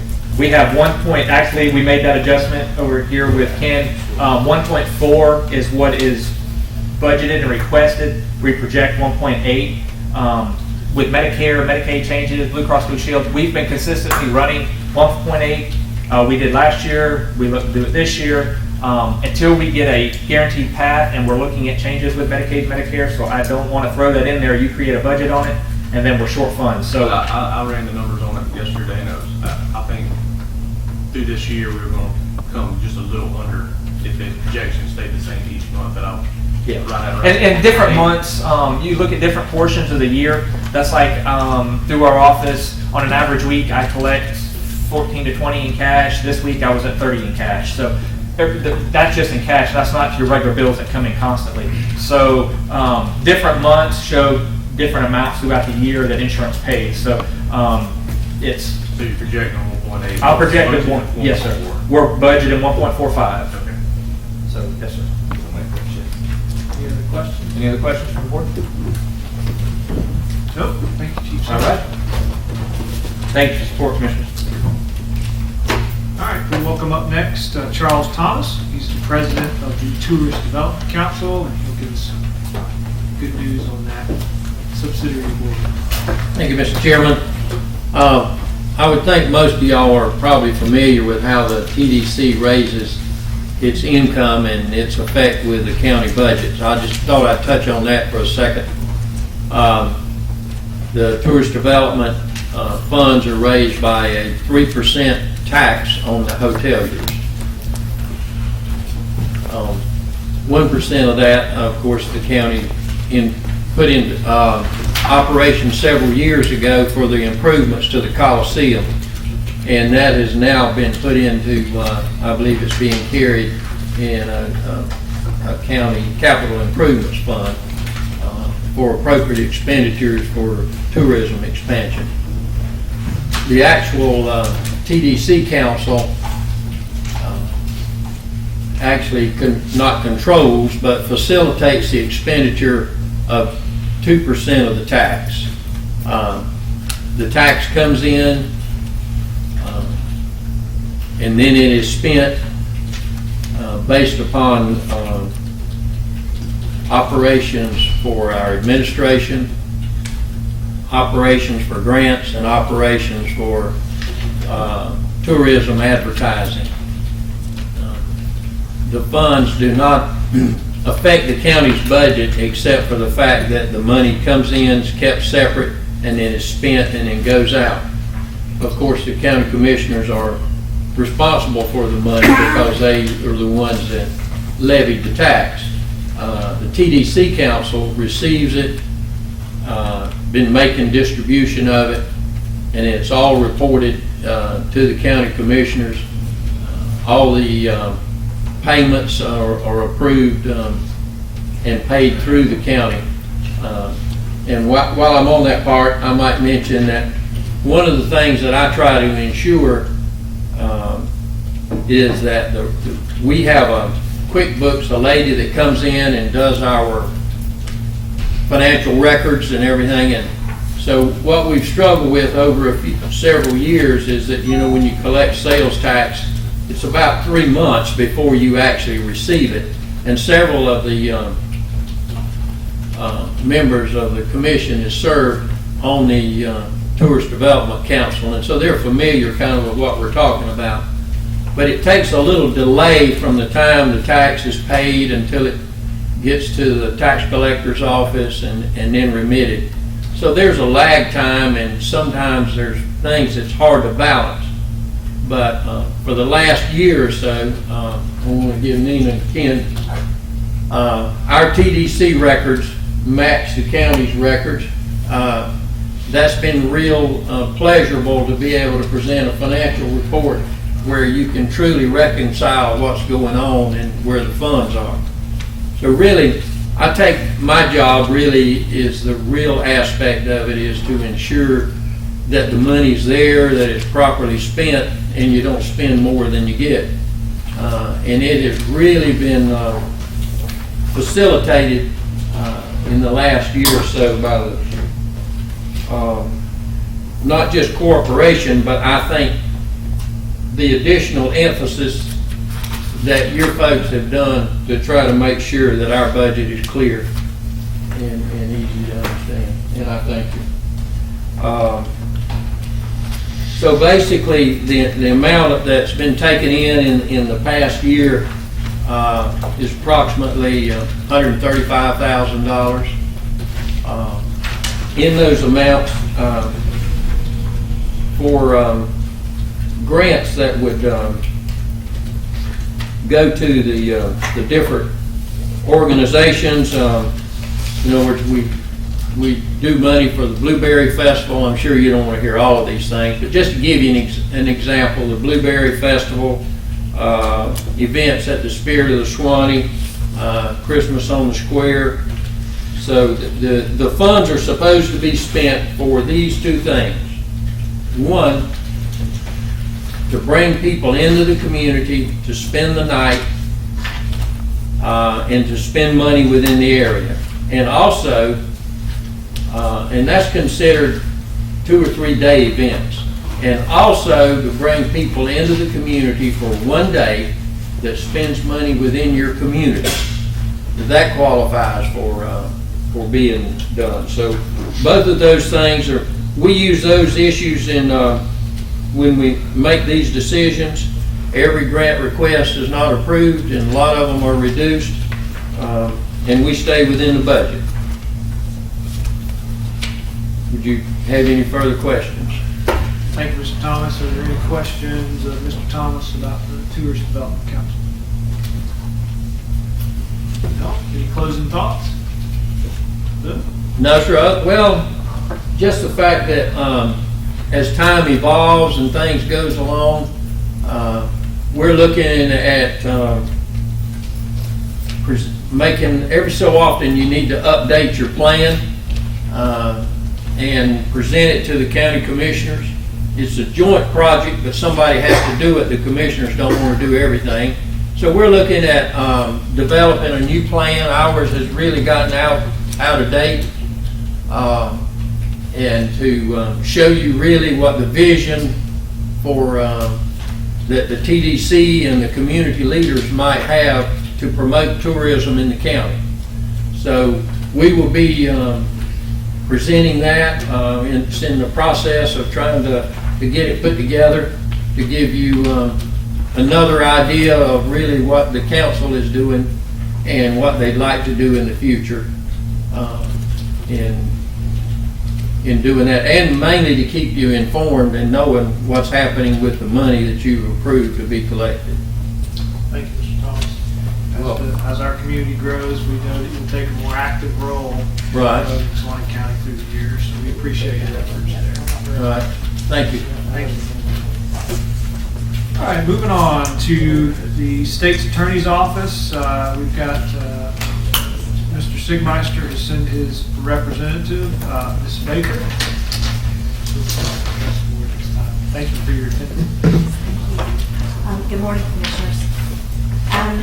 Again, I'm Monica Baker, and I'm here on behalf of Mr. Sigmeister. First, we'd like to say thank you so much for what you're doing, providing us a new building in Portland. Mr. Harris got together with him several times already, just discussing the plans and finalizing those. And we're excited to see what's going to be done over there. And to just say that in the long term, we do think that it'll be a positive financial benefit for the counties that are involved in our service, and then also just in providing services to the citizens of the circle. Regarding the budget, Florida statute chapter 29 defines which budget items are funded by the counties. And generically, we place those in 2 categories, and that's facilities and communications, and then information technology. The budget that we presented to you is divided into those 2 categories. And part of the reason for that is that the funds, when they are remitted by the 7 counties, they are held for us by 2 different clerks. The facilities funds are held by the Suwannee County Clerk, and the information technology funds are held by the Hamilton County Clerk. For facilities and communications, our cost for the upcoming fiscal year will be $328,326. As you know, the largest portion of that is the lease on the building that we are currently in the bank. Suwannee County's prorated portion of that is $129,632.95. This is an increase over last year's budget, and the increase is mostly related to a new phone system that is needed. The phone system that our circuit currently has is installed in Lubbock, but it supports our 4 offices, and it's needing to be replaced because we can't add any more extensions and grow with it. So this is a one-time expense, and it would not affect the budget in future years. You would see that come off next year. When the new building on Pine Street is complete, our office anticipates needing to purchase a good amount of new furniture. The reason for that is a lot of the furniture that we're currently using in the bank building belongs to Barnett Bank. It still has property stickers for Barnett Bank, and it was sold to the building owner, so we will replace that. We have money in other areas that we are prepared to purchase the furniture with, so that will not, that is not in the budget that's presented to you today, and it will not cause an increase to the counties in our circuit. The second portion of our budget is related to information technology. And again, there are increases in this budget, but they're related to network upgrades and file servers that need to be replaced. Our office is very conscientious of the amount of money that we receive from our counties, and we understand just that we need to be fiscally responsible. In July of 2015, the maintenance agreement for our software that provides our business office software and our case tracking, the maintenance agreement for that software went up $11,250 per year. We had already presented our budget to you all, and so we didn't feel like we should come to you at that time and make an amendment. We covered the increase last July with state funds, and then again this July we paid for the increase with state funds. So that's $22,500 that was not assessed to the counties in the last 2 fiscal years. The increase for that software maintenance is in the budget that you have before you today. In addition, last year, the partial reimbursement of IT salaries, we take a portion of the information technology budget is assessed for IT salary reimbursement, and we reimburse our state funds for that. Last April, we elected not to take that reimbursement. We left the $47,558 in the budget, and we decided to go ahead and use that for part of the file server upgrade that we would need. So this year, the total file server and network upgrade would be about $100,000, but only $65,000 is in the budget that's before you today because we've covered the other portion in lieu of the salary reimbursement. Again, the server upgrades, that's a one-time expenditure that we expect to finalize and complete in this upcoming fiscal year. So that would again come off of next year's request. Our total request for information technology is $224,287, and Suwannee County's prorated portion is $52,615.71. Are there any questions? Are there any questions with Ms. Baker, the State's Attorney's Office, and his budget? I have none, and it looks like the balance of the board doesn't good, so we appreciate a clear, concise presentation, and just send our best to the State's Attorney. Thank you very much. All right. Gentlemen, we have a decision to make here. We're scheduled to break for lunch this time between 11:10, it's about 11:20 now. Do we want to do that, or do we want to work up until noon and then take lunch and come back at 1? How do you guys want to handle that? Crowds are less at this time of day than they are. Okay, excellent. Good call. So we will break until 1 p.m. We'll come back, we'll reconvene here at 1 p.m. to finish this first day of the workshop. Thank you, folks. I just have a crowd, so. You're right. Back underway here. Starting off, 1 p.m., the county administrator will turn our attention to Mr. Harris, and he's going to go over quite a few account numbers with us. Mr. Harris? Okay. For those that are following by tab, it's tab number 11. It's also budget number 001-1940.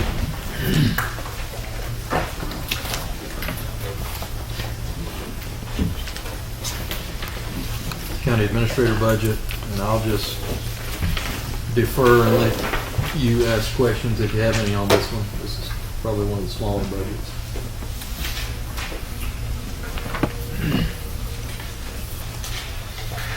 Any questions?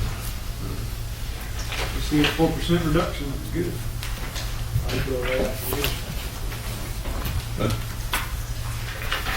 Anybody got any questions? No. County Administrator? Okay, moving right along. Next tab is 17. 001-5310, Veteran Services. And again, if you have questions, I'll do my best to answer them.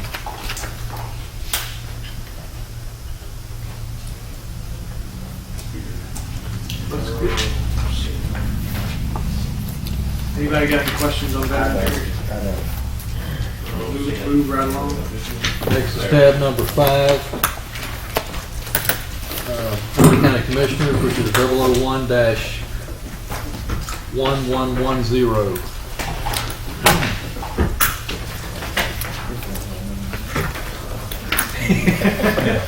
Shouldn't be a problem. Tab 5.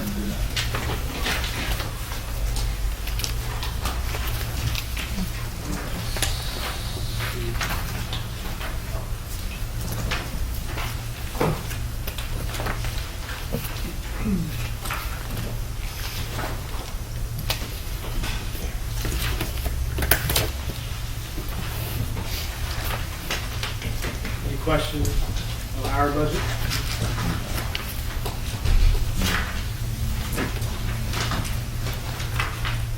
I think we can move ahead. There's Okay, next is the water plant, tab 45. For those that are following that in the budget, it's, I think I messed up.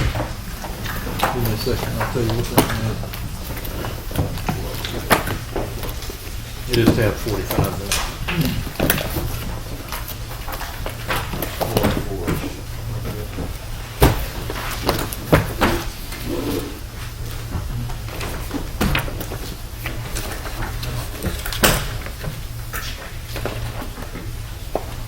Yeah, 404 is the line. any questions?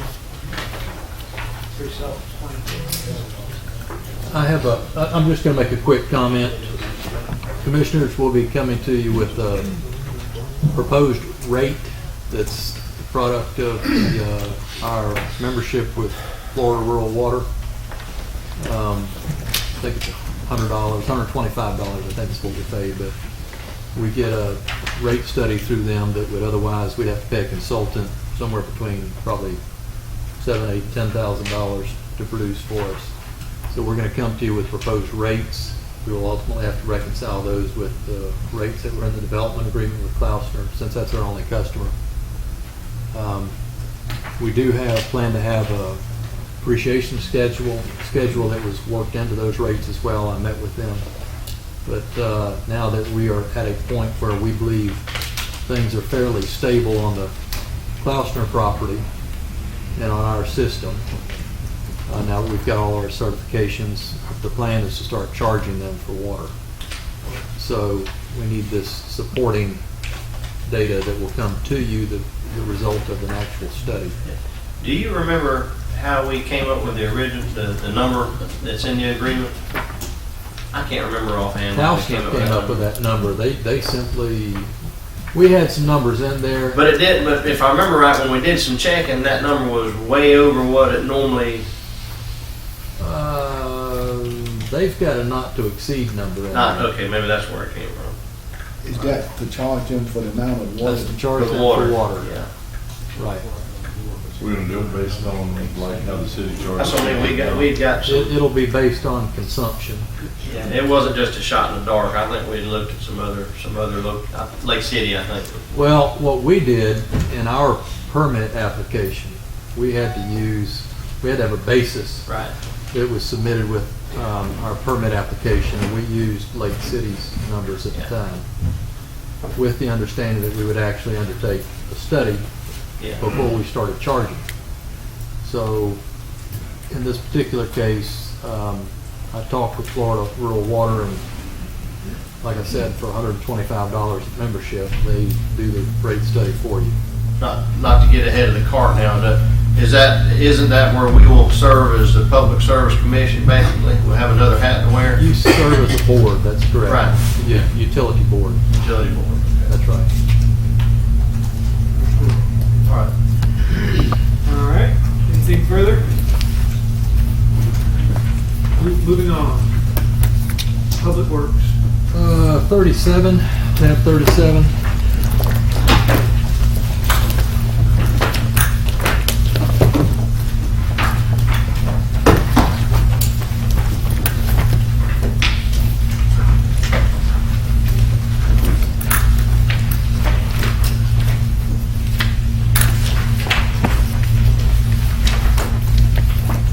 To those that are, that's 140-4110.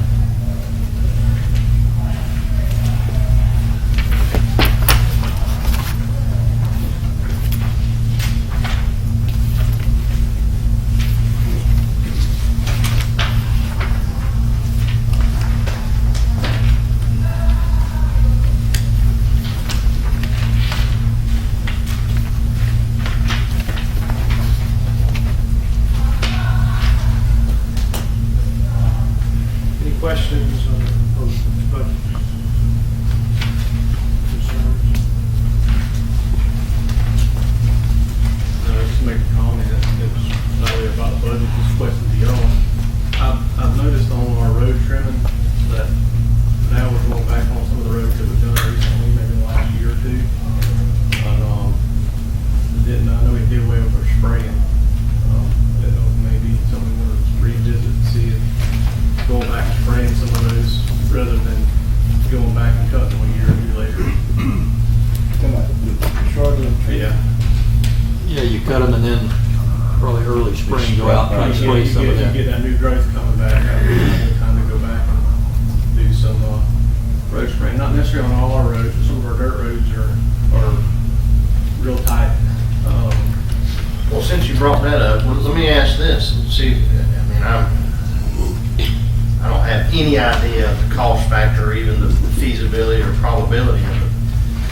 But in some of these subdivisions, I mean, now that we've got some decent equipment, would it be possible to go into some of these subdivisions that have dirt roads and mow inside the subdivision where there's a right-of-way or a ditch that exists that we could?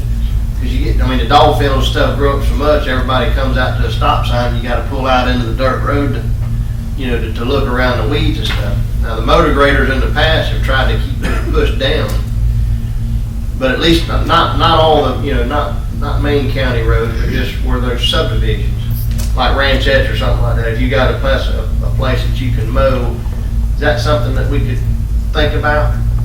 Or we don't want to go that route? We thought about it. Let me tell you why it's difficult. As everyone here knows, no two unpaved roads. You gotta leave it to somebody's What's happening is you go to some areas that you have to leave a windrow on the side of the road because of trying to control the flow of water. Right. Well, you can't run a bush hog up there and avoid the windrow and get in between there and the width of your right of way. You got your telephone boxes everywhere. We tried a number of years ago, and we actually had to use an old hydro mower on a boom that we don't own anymore. And it took a long time to get one knocked down. It's very difficult to do. I mean, they make specialized equipment like similar to a hydro mower to do that, but we don't have that equipment now. Okay, so then to go, and that's kind of what I was thinking as well, but then to go on to what Ricky was just suggesting, could we go in the spring and some of those, I mean, we've got some, not everywhere, but in the subdivisions, again, is there, I mean, or somebody may not want you spraying because they got their special plant out there by the edge of the road. The place that spraying worked best was where you cut tree limbs and you went back where that new growth started coming on where the tree limbs had been and you sprayed that. DOT has communicated to us that they aren't real fond of our spraying. And I don't know why. But I don't have a problem with the spraying of those, where we cut tree limbs, because I can tell you right now, I've ridden some roads here recently that I recognize that we cut them 2 years ago, and now we need to go back down and cut the whole road again. I mean, where you could have sprayed, you know, that new growth. Yeah. Now we've got 8 foot of growth. The ones I noticed the most on it, you got several roads that have 15, 20 feet of right of way. You don't really notice on those. The ones where all we have is 2 feet of right of way, it's a dirt road. Yeah. You cut it, and then as soon as the new growth comes back in the spring, it's slapping your windows as you're driving down the road. That's my road. Yeah. So, 168th Street. 168th Street, yeah.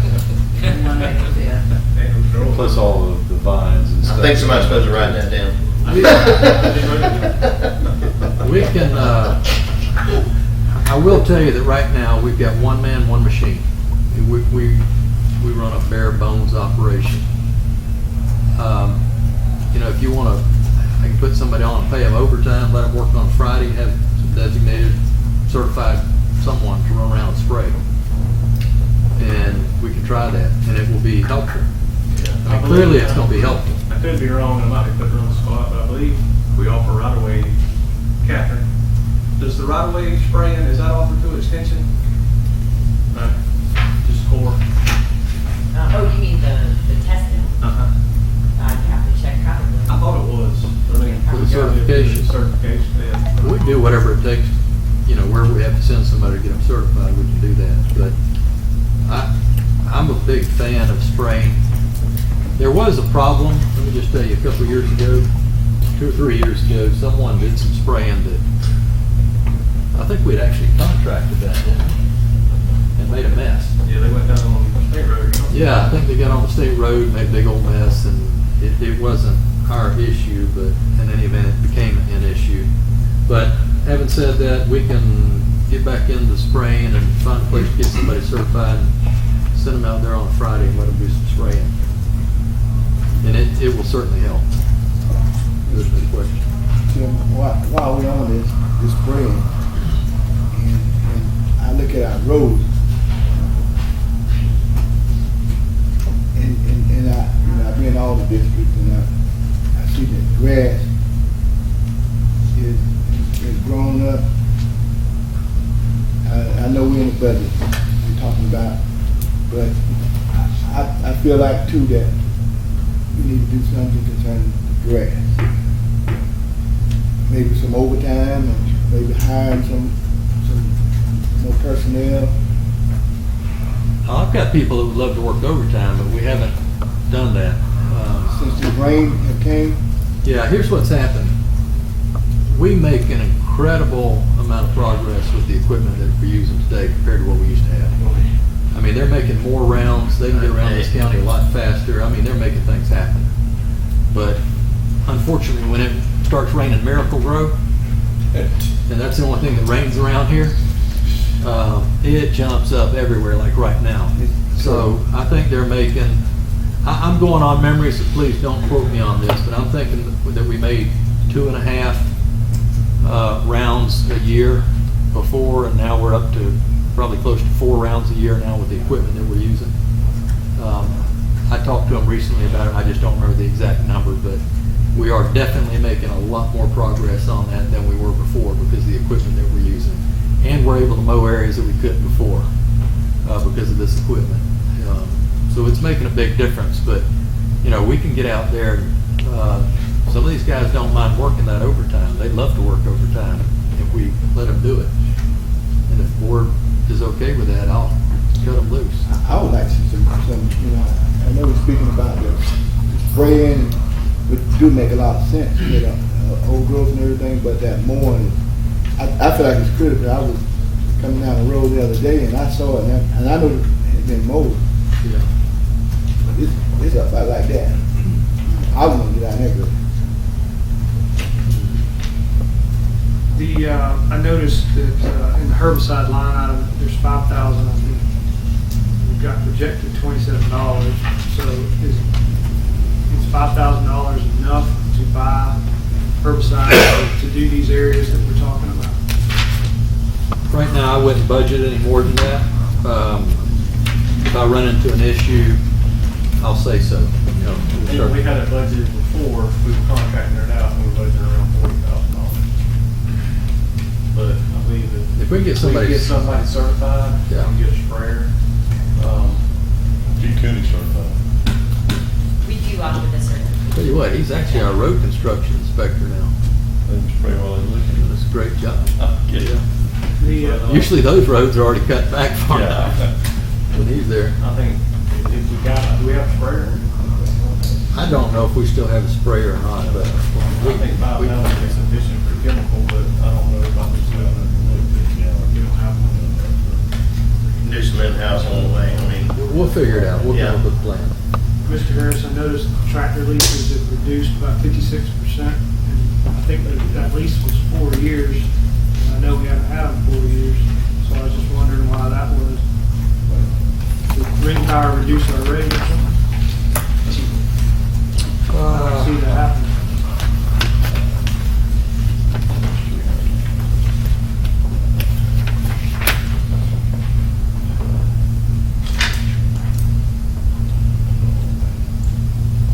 Which tractor lease are you on? On page 2, 40, department, account number ending in 4406, line 06. There Did you allocate, times. this is for road and bridge. I don't remember off the top of my head, but the detail may show it, because we had gone through and calculated, we separated all these tractors back here in these payments for you. Well, we were talking about these issues. And since we're talking about mowing and stuff like that, I didn't know if we had turned some in or what we were doing, which maybe it's an error. I don't think the 84, I don't believe it's an error.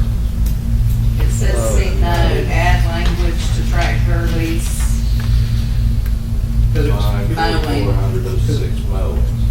I remember it was 100, it was like 188,000 a year, close to 200,000 over 4 years would be about 800,000, and now we're requesting 84,000. I was just wondering why the change. Without And then the without the 170. detailing, yeah, without the detail in front of me, I can't tell you, because it has a lot to do with when I think he's payments are split made it. too. well. We did just a split, minute. let me just say, generally, we did split the tractors up. They were all grouped together before, and it was confusing. So we did split the tractors up and created more detail than had previously existed. Now, just to make certain, then, we're not going to be able to renew leases on the trucks, but the tractors, we still don't have a problem with that. That's what I want to make sure. Yeah, see here in my notes, when we turned it in, we added, you've actually got more lines here. So some of those tractors were split up, and that would reduce the dollar amount. Because on here now, where before you had tractor leases under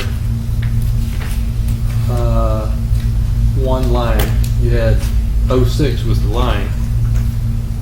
Now if you drop down to 09, you've got another line there with tractors. Trimming tractors, not really mowing. Yeah, there's 170 there. So the tractors, we should be able to turn those in and get new tractors in 4 years. That was the idea.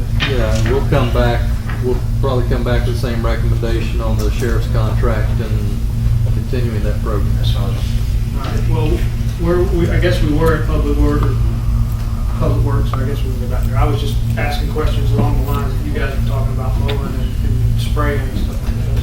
Well, just, I hate to jump around while we're talking about the leases. Did we not indicate in your note, or did you not indicate in your notes that the truck leases were, that's no more? That's in here. If you look, it's on 05. You've got the new number there on the truck leases. Okay, so we did manage to, We'll finish out the old lease. right, Turn in those trucks. This is the new lease. Those trucks will be going in. right. Here's your new lease. That includes all full warranty the whole time Okay. that we've got it. Because I was under the impression that we weren't going to be able to lease trucks anymore. Well, we couldn't lease them from CAT anymore. Okay, maybe, okay, just Caterpillar. CAT, yeah, Ring Power was getting out of that business Okay, altogether. okay. And I think I read your notes, there's an option, we could buy them if we wanted to, or move on to the lease. You could. But I didn't like the When number. we ran all the numbers on it though and compared it, you don't come out ahead. No, we needed to continue The with the lease lease. number includes your full warranty, everything. Right. We don't have to And here's the problem with these trucks today. Everything's computerized, and they don't want to give you the codes. I mean, you can get codes on trucks that are real old, but no one's driving those trucks. Yeah. So every time they break down, you have to send it back to the dealer. And every 3 or 4 years, that computer changes. Yeah, so, You gotta buy the program. in your budget, the way this budget was created, you've got the new lease payments in here for the trucks. It just will not be with Rain Power. All right, so where are we at? We're gonna jump into public, where are we at? Road and Bridge or public? Now, I've got an operational question. Okay. Or for consideration. I mentioned to you the other day, Randy, I'd like to consider, we've got one of our main mechanics that lives down there in O'Brien, and he's just a few short miles from Branford. And I'd like to see us put his service truck and let him clock in there. He can be on the road and attending jobs quicker, I think, by operating out of Branford rather than coming all the way to Live Oak. And then the same thing, if we've got an opportunity that I don't know if we do or not, if there was any drivers that existed on the south end of the county, would it be advantageous to park a dump truck or two down there and where they're closer to the mine or maybe more centrally located, rather than coming all the way to every day, all those trucks all just file back up to Live Oak. And I know they're bringing back loads and they're dumping it, so I mean, it's not going to waste. If we have one down there, that, I would say yes, if we have one down there. Yeah, I mean, I don't know. Let me say that. Where these guys are. Here's what I've been considering. I think there are 2 trucks, you know, we don't let people drive trucks home. There are 2 that, in my opinion, there could be an advantage to. One is our sign man. Our sign man should be driving a pickup truck home. Because in the middle of the night, when the highway patrol calls and says, we've had an accident, stop sign's been taken out, he has to drive back to the shop and then get the truck and head on out there. He could leave his home in the middle of the night, go straight to the scene and take care of replacing the post and put the sign back up. And that happens. The other truck that I think we could send home with the appropriate person would be the service truck from the shop. I understand what you're saying, and I don't disagree. He can start down there in Branford because he spent so much time in the mine, but if he drove the service truck down there and kept it at his home, he's the same guy that very often, if a rescue unit breaks down on the side of the road and we've got to send someone out, he's got a lot of what he will need to go out there and help take care of it. And that's great. I'm glad I didn't even think about none of that stuff. My thing was that, well, even on a call in, he has to drive all the way to Live Oak, and if the call-in is, you know, if he's down here or over in Louisville, then he's got to drive all the way back to there. If he's got it there in Branford, he's only 10 minutes from Branford. He can go in there and grab the truck and then go. If you're willing to consider letting him drive it home and leave from there, it was an operational question, and I can't answer it. That's something that you've got. That's your. I'm fine with it as long as the commission is fine with it. We just historically don't let people drive. And I agree with that. I agree with that.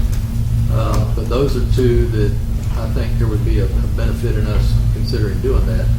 I just wouldn't want to do it without the board saying yes, get it done. I'd like to see it happen. If you're willing to do that, I'm willing to let it. But say yes. Time and effort. You save a lot of money. That's what I'm I like. agree. I can make that happen. Oh, since we're talking about the shop, I want to mention one other thing too. I have held a vacancy for a couple of years just to see if how it was going to work for us in the shop. I'd like to consider eliminating the vacancy, taking some of that money that's there and paying the men that are in the shop that are doing the work in hopes of keeping them. We have tried to manage our turnover out there, and we've got one man that's leaving now. It's one I was talking about earlier. I'd like to keep the men that I have. I'm competing with everyone else, and I can probably manage that if I can pay them another $1.50, $2 an hour. and still come in less than what has been sitting in the budget as a vacant position for the last 2 years. I have another question regarding that, and that's kind of the same avenue that I was looking at. Last year, we talked about tool allowance. Did we ever end up coming to something? Yeah, we're doing tool allowance. Okay, I couldn't remember if had we done, I remember we talked about it, but I couldn't remember having done it. Yes. Year before? Okay. Yeah, we did that. Mr. Harris, you decided and figured that out, what that would be among all the employees. Well, yeah, and it will come out less than what's in the budget right now for that vacant position. That's the benefit, maybe.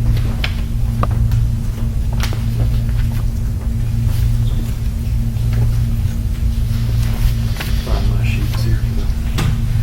And that was one we'd already budgeted last year and we just didn't fill it? The funds are in, yeah. Well, I was thinking we wouldn't have to anyway, because with the lease equipment that we've got, it's all newer equipment, we've got less time, should have less time in maintenance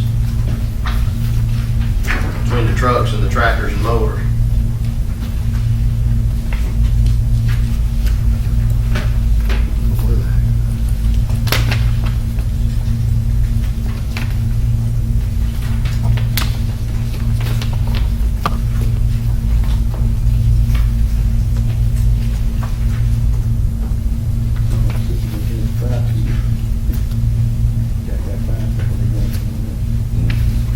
Well, I can't find the other part of it. Should be, it's in here somewhere. But in the event, I know the money is in there. I wouldn't have a problem with that. That's the same thing is like competing with what the Francis talking about. Well, we talked about that with driver pay last year They even. had to give them some more money to keep. I like the idea of becoming more efficient and being able to spread the wealth.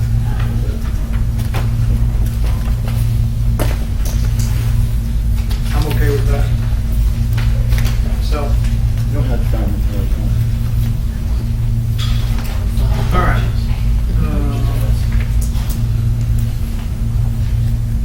We don't have to find that line item. What's in there now is $14.96 For that one for person. that position. Yeah, yeah, it was just the one. Probably do it for 10.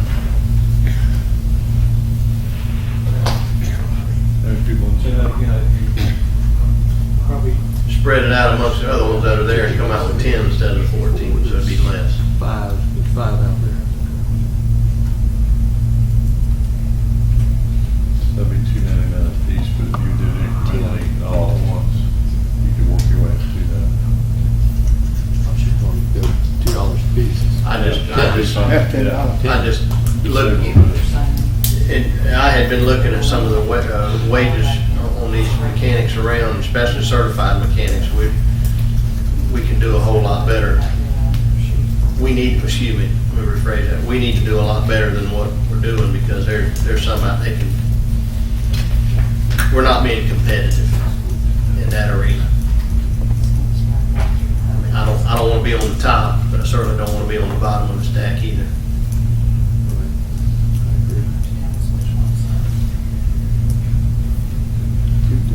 So are we okay with that? Good.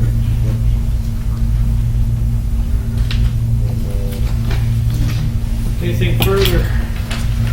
Any other questions? I want to make a quick comment, Mr. Chairman.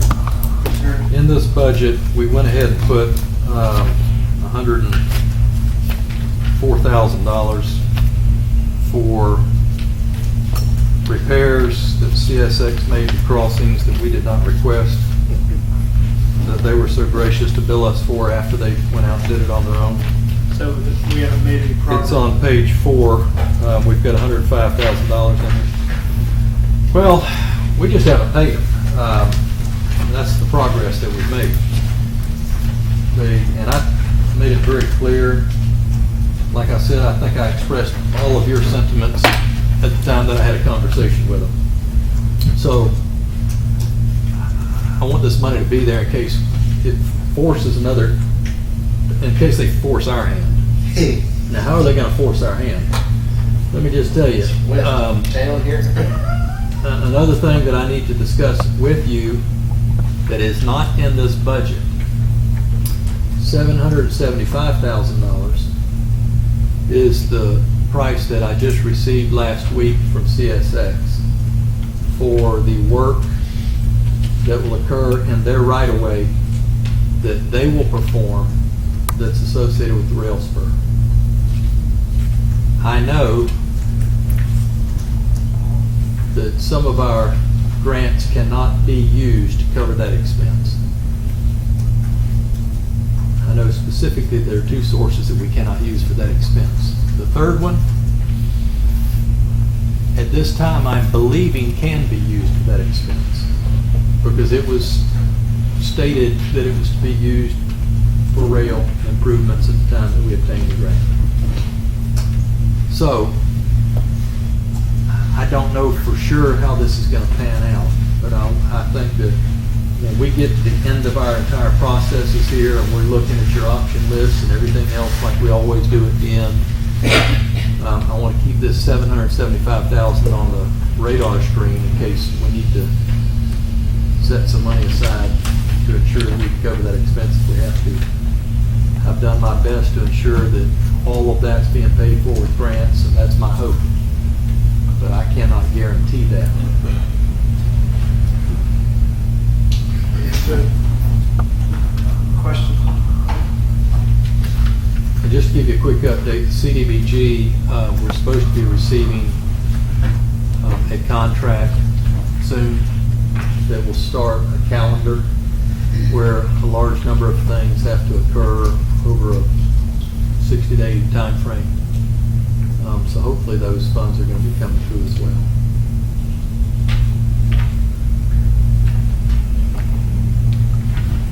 Understood. I think we hear what you're saying. With regard to the money, $105,000 that was for railroad crossing improvements and its relationship to the right-of-way work that CSX is going to do. And so am I correct in saying that CSX has agreed to do this work? And we have to reimburse them, or we don't have to reimburse them? Two different issues here. The first one, the $105,000 is for work that they already did. That is through town. Right, I got you. Yeah. Yeah. The $775 is for work that has to occur associated with the railroad spur that we cannot contract out. They will do it with union labor in their right of way. Understood. We have to pay it. Okay. I'm trying to get that expense covered with grants. I just wanted to be clear about who was paying, who had the responsibility to foot the bill. And of course, our anticipation is that we'll get grants. That's my hope, but I can't guarantee that right now. Any other questions, comments? No, this time.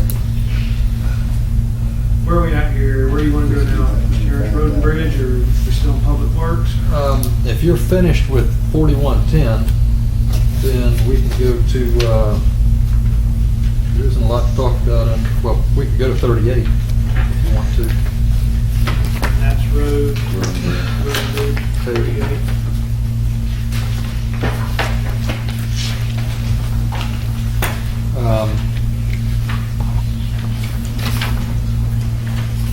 It's just a reflection of some projects that were already done. These funds are going into the road department now. As you remember, a year or so ago, you accomplished two things. One was to relieve some of the pressure on ad valorem, what was being transferred in by using the gas tax funds. Number two, on the advice of the county attorney, who informed you that the state legislature changed the law and did not want commissioners having district banks that they were putting funds into to pave roads. These changes occurred. Okay, so those funds are going into the road department and appropriately used as they were intended for road maintenance. Anyway, that's being reflected in that particular budget. It shows you what that is. Tab 43 is solid waste collection.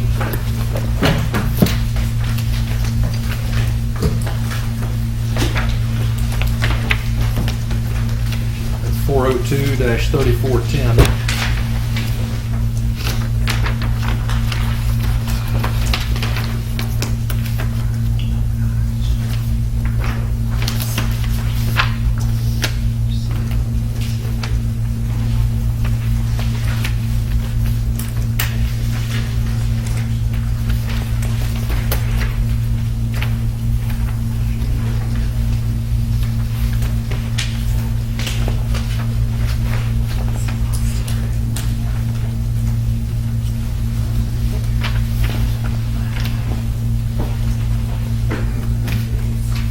Any questions? Solid waste collection. Have we received the garbage truck that we ordered last year? I think it's Or have we coming, approved? if we don't have it, I think it's supposed to be here next week or two. Is there any way that we can speed that up? I mean, in talking with, Well, here's the issue. It isn't just the garbage truck, it's everything. We have to order a lot of this stuff 4 to 6 months in advance. I understand. I mean, my only concern is that, I was visiting with Dennis, over the last couple of months, and I mean, he was running into continual issues with trucks with no air conditioning. We've got one truck that's an absolute lemon. And I mean, it's just, I hate to see him, and I know you do too, just hate to see somebody having to operate with one hand tied behind their back, basically. Well, I agree. Quickly, the lemon truck has been a lemon, but it's way out of warranty. It Yeah. has a major issue that, that was, in my opinion, a manufacturing issue, design issue, the way they mounted something on the motor. But the air conditioning issue, they had to repair one of I them think they got that three done. times. The hose wasn't available that they needed, so they went to Napa. Napa gave them a hose to replace. They put it on, it blew out. They took it back. Napa said it shouldn't have blown out. They gave them another hose. They put that one on. The next day it blew out. They finally had to order, the manufacturer had to finally send them one. They sent it quick as they could. Finally got it on, installed it, and it took care of the problem. But, it was not for lack of effort trying to get them back with air conditioning as quick as they could. But They've got past that. I mean, I know they got that done. He's got trucks now, so that's. yeah, honestly, if we were back in the days where some of these vendors kept these things on the lot ready to go when people place an order, it'd be great, but they're just. Well, not that there. brings me to my next question.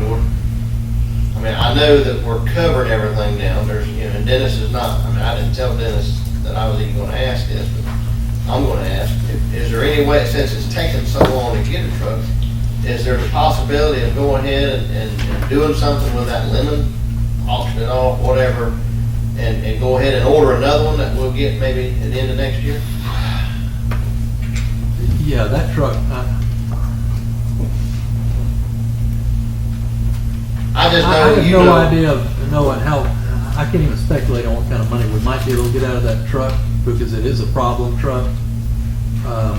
But if you want to go ahead and budget for an extra truck, then we can do that. We don't have it budgeted. Well, I know it's not in the, and that's what I'm saying, the way Dennis is talking, he's okay. But we all know what, I mean, that's a job, that's a service that can get bottlenecked in a great hurry if something goes with It these is a trucks. very unforgiving business. Yes. If your truck goes down and you don't have the ability, in fact, we have loaned trucks to the city of Live Oak for the same reason. They go down, they're out of business. Yeah.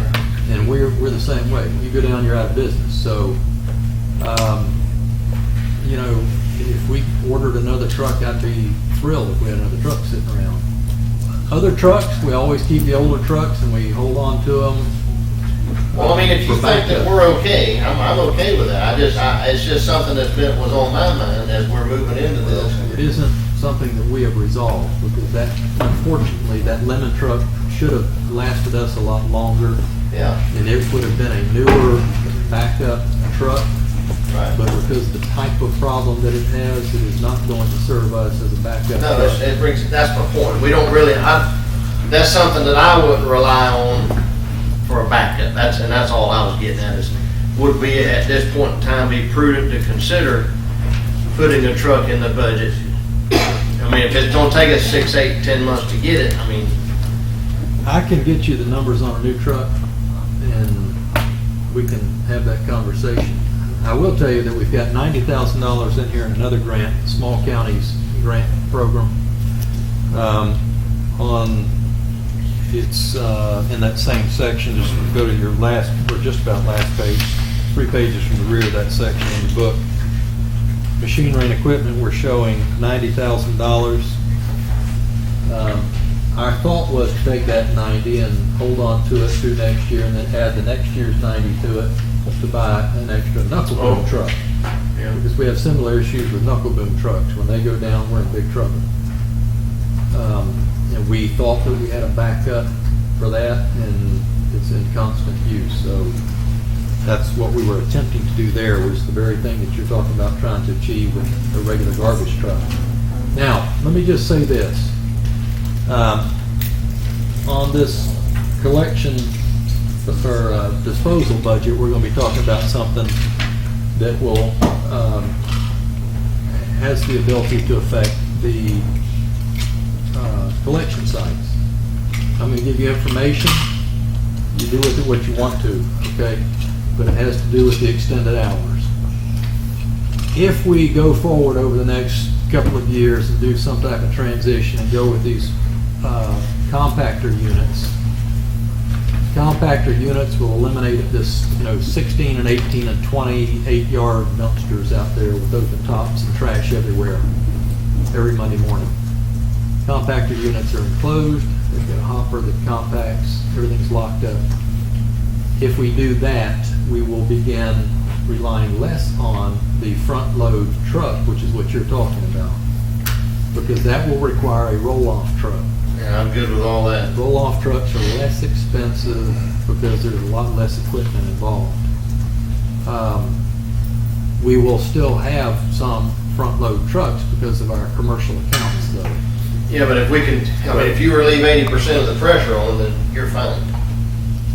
It would relieve pressure if we decide that we're going to go in that direction. Okay. All right, any other questions on collection? Then we'll move on to disposal. It sounds like that's where we're headed. I don't have any other. Let's move on to disposal. 44.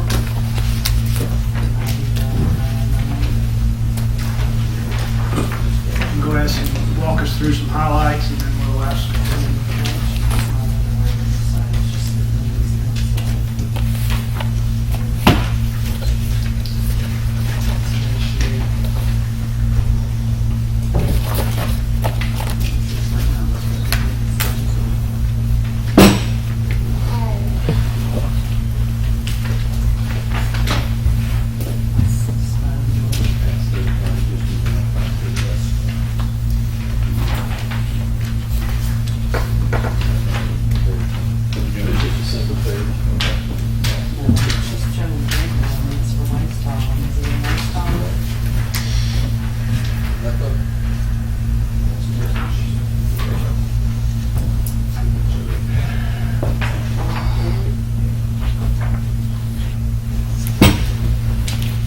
Go ahead and give this to you. This is, we were on collection, but I want you to have this because this,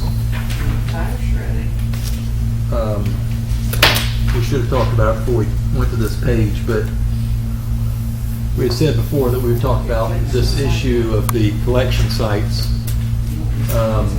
when we got to a budget, to the budget workshop. If you just go to the bottom of that page, that's the cost difference, $178,000 is the estimated total cost difference to go with the extended hours at the rest of your sites.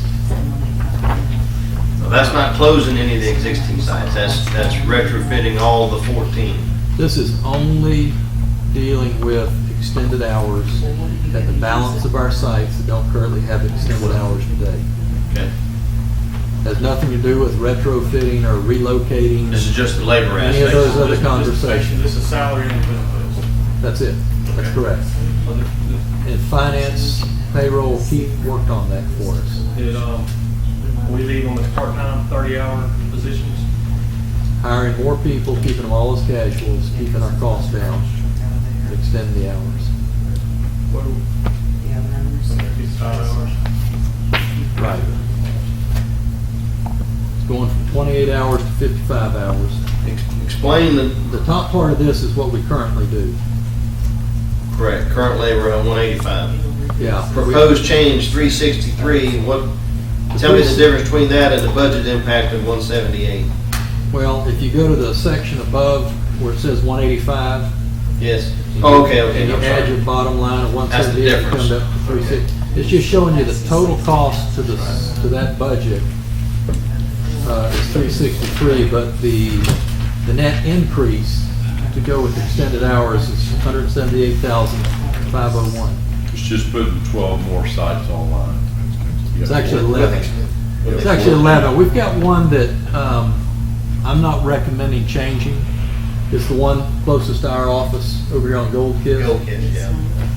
It doesn't have extended hours, but it's locked up. It's never been a problem. I don't think we need to try to fix something that isn't broken there. What about the one up there on Larry's north end? I mean, that one up there by the county line, I mean, that's a disaster. up We've there. talked to the naval base about a napalm run on that one. Okay. Yeah. You already addressed that concern. And we're hoping the sinkhole opens up in Welborn, where Yeah. the other one is. Actually, my hope is that we can find a suitable location to relocate that, and I've been working on that, and I've talked to Commissioner Sessions about it. And, that's just something that long-term needs to occur. Oh, that's a Horrible location, too It's terrible. small, too remote, too much material coming in from out of county. So it's tragic. that's another issue that I'm just not really, I don't have enough information right now to even address it. Except that I think everyone agrees it has to be done. Now, not to open up all the other discussions, but we're not, now this is, when we talked about this at the meeting, at the commission meeting, this is leaving everything, all operations as is, other than just, we're gonna, in other words, with the tires and all that stuff, we're not changing nothing there. All we're looking at here is getting rid of the walk-through gates, extending the hours. Correct. Okay. I'm good with it. And I would transition this in over a period of time, not try to do it very abruptly. And, when we did the one out there on 51, we took our time so that the public was thoroughly informed before we actually did anything. Right. We've had nothing but compliments since that occurred. People love it. And, it was a remedy to a lot of the problems that we were experiencing. But that doesn't mean that it's going to work like that every place. The place that it's going to work is in Welborn, very likely because it's so remote. But in any event, I would, if the board decides to do this, I would do it in the same fashion. I would spend at least 2 months. We had printed up these little flyers. We had our attendant give them out to everyone that came in there for a couple of months. We put the gates up, we put big signs up, they knew what was happening, so they weren't surprised by it when it did. That's what I would do if we were going to Okay, do this. here's my next question then. If we transition, thinking down the road now, if we transition to the compactors, which I think is the right thing to do,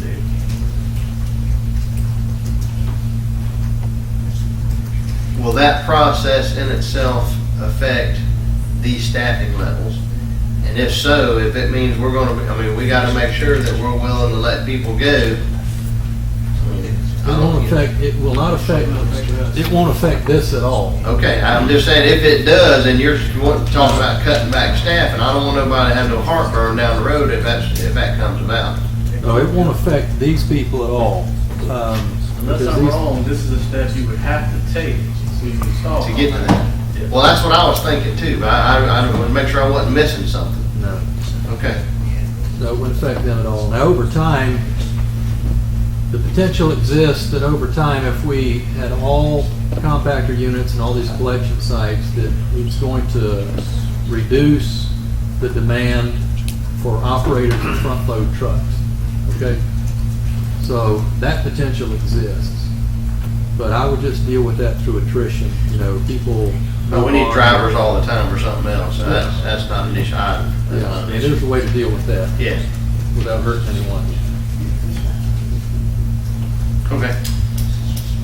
I'm okay with the changing over the sites for, I mean, when I say changing, the proposed change to closing the walk-through gates. Extending the hour. Yeah. Tell you a Everybody story, okay with that? it just happened this weekend. What I'll do is I'll wait just to go by the sites. I went to the one on 49 on Saturday, it was here after they closed. There was a lady in the dumpster, digging in the dumpster. Didn't care that people were It's not funny. I think I pulled up and I'm answered saying, that if I could all help. I could see was a liability to the taxpayer. Oh, yeah. That's all I saw. So, it's not funny, I didn't bring it up funny, I'm just saying that is occurring as of this. Get to pick up that flesh-eating bacteria. Yeah. Well, you know, I've said this, you've heard me say it many times, the liability is my big concern. One, because we know about it, we know people are in there, we know there's been potential for broken glass and needles and everything else. And the question always is, well, county, did you know about it? What did you do to stop it? Yeah. Now So that you said something. if, It's been said before. I've been pushing to close them. Should have talked about the cops that day, or the police, I don't know. Well, you know. well, we've called, I don't I've know, called maybe she them. was- I've called them. Yeah, law enforcement's been called. Yeah, we've done what we could do, but the key is to get them shut down, so we can start that process if y'all I ready. did leave that, they go in there and do all that out. Anyways, moving on. So we're okay there. Okay. Any other? Well, I have some. I actually went back to that one, but if you wanted to talk about the disposal budget, that was on tab 44. No, I thought we moved past that. Okay, then. We've talked about collection and disposal. Yeah, 44 is actually disposal. Well, that's the one I had some questions on. Okay, go ahead. Over the years, as we've looked at this budget, our tipping fees have gradually reduced. For example, Lafayette County, they had trailed off. And then it looks like our tipping fees, we had budgeted $40,000 last year. We've reduced those to $20,000. The city of Live Oak has tapered off. So was that anticipated? Is there some discussion that we can have with regard to has it been a result of our transfer station being down? I mean, what's the issue? What's the reason for that? Well, your revenues, I know Lafayette County decided to do something different, Right. bringing their waste to us, but I don't know why But it just is just Live Oak was down. It's a reminder there, they cut us off. And then the other tipping fees have kind of trailed off a little bit. Just helps the taxpayer. The Live Oak tipping fee issue could be as simple as the date that it was billed and whether or not it had been received yet. We were using the data to put the budget together. A number of little things that could affect that. But overall, I don't envision an issue there right now. Certainly not one that I've been made aware of. Well, the reduction, we're seeing a reduce in revenue of 21%. The only saving grace from that was that our expenses were down 26%. So, if you look on the next page, I guess it kind of offsets. If they're tipping less, you don't pay less. Well, that's my point. I know They're making less garbage. Yeah, we're making less garbage, but it doesn't help our bottom line. Anyway, anybody else got anything else? All right. That's it. Mr. Harrison, closing thoughts? If I could I just want to run through these real quick, and then, actually, we've already talked about some of these.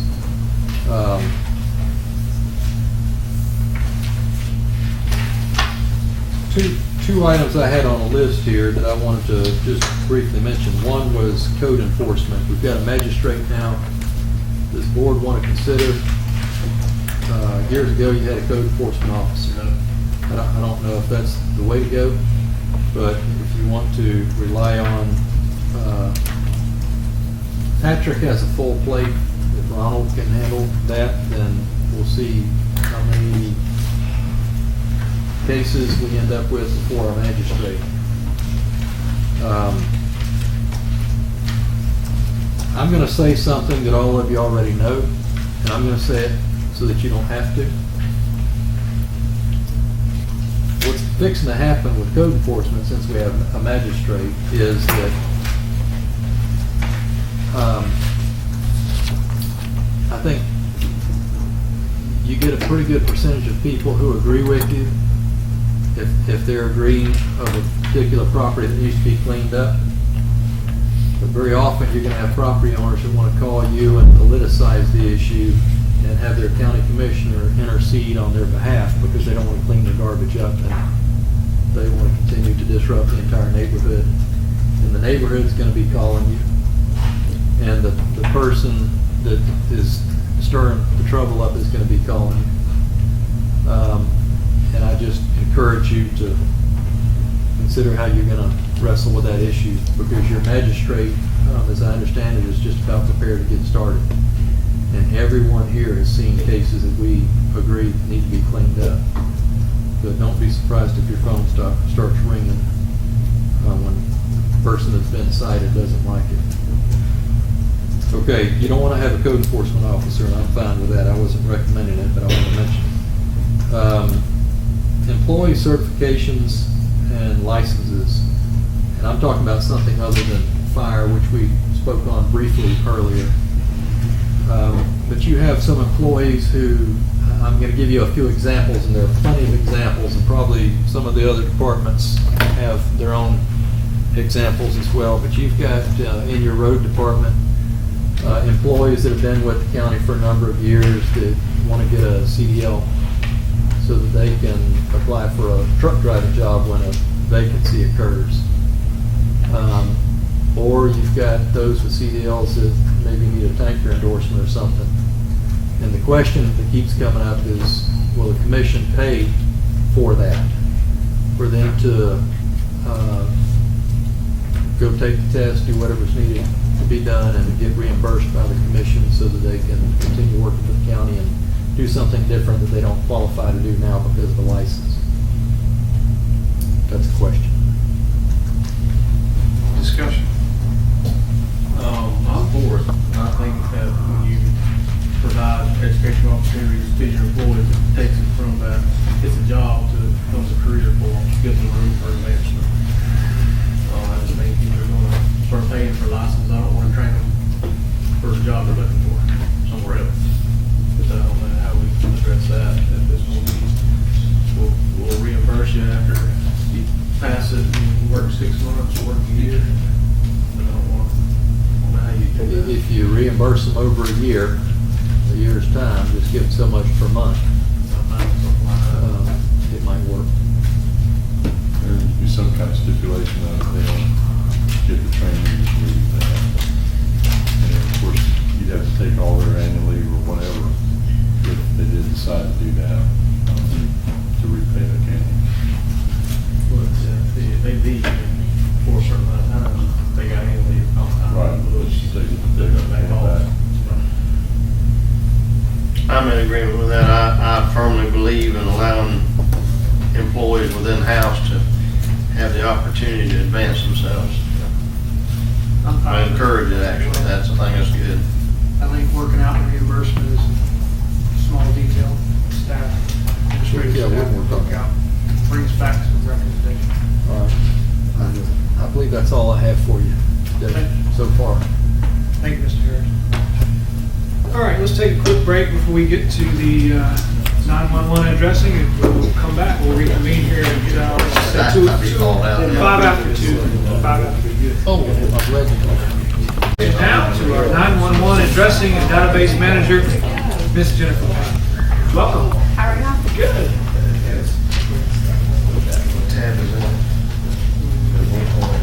Oh, sorry. 911. Yep, 26.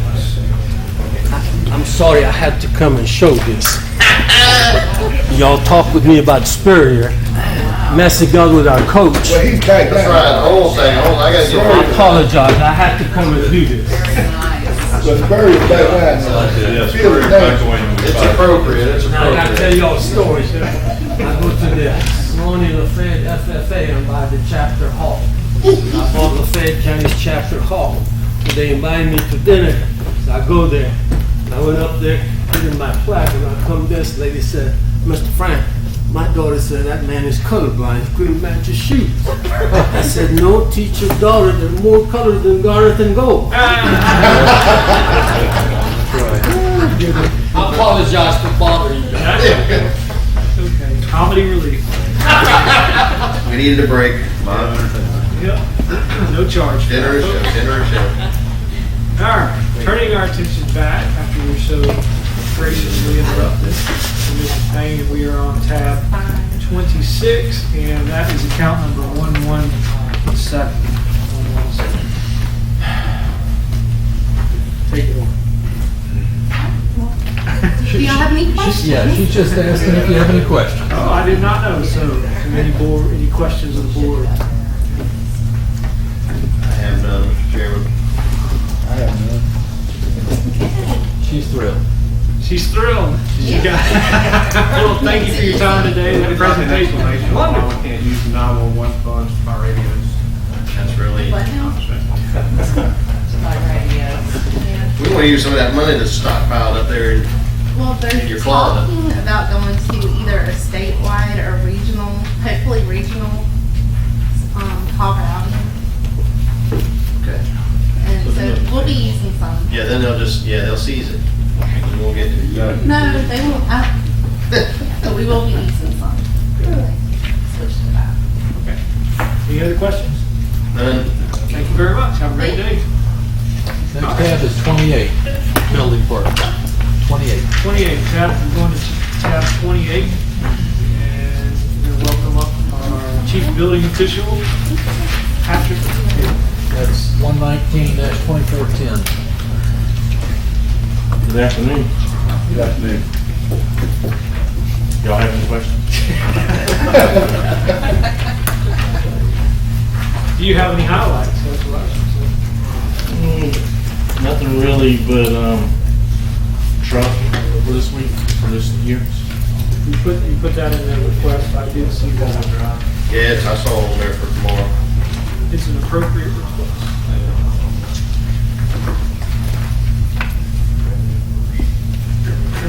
Let's see if I can make my list.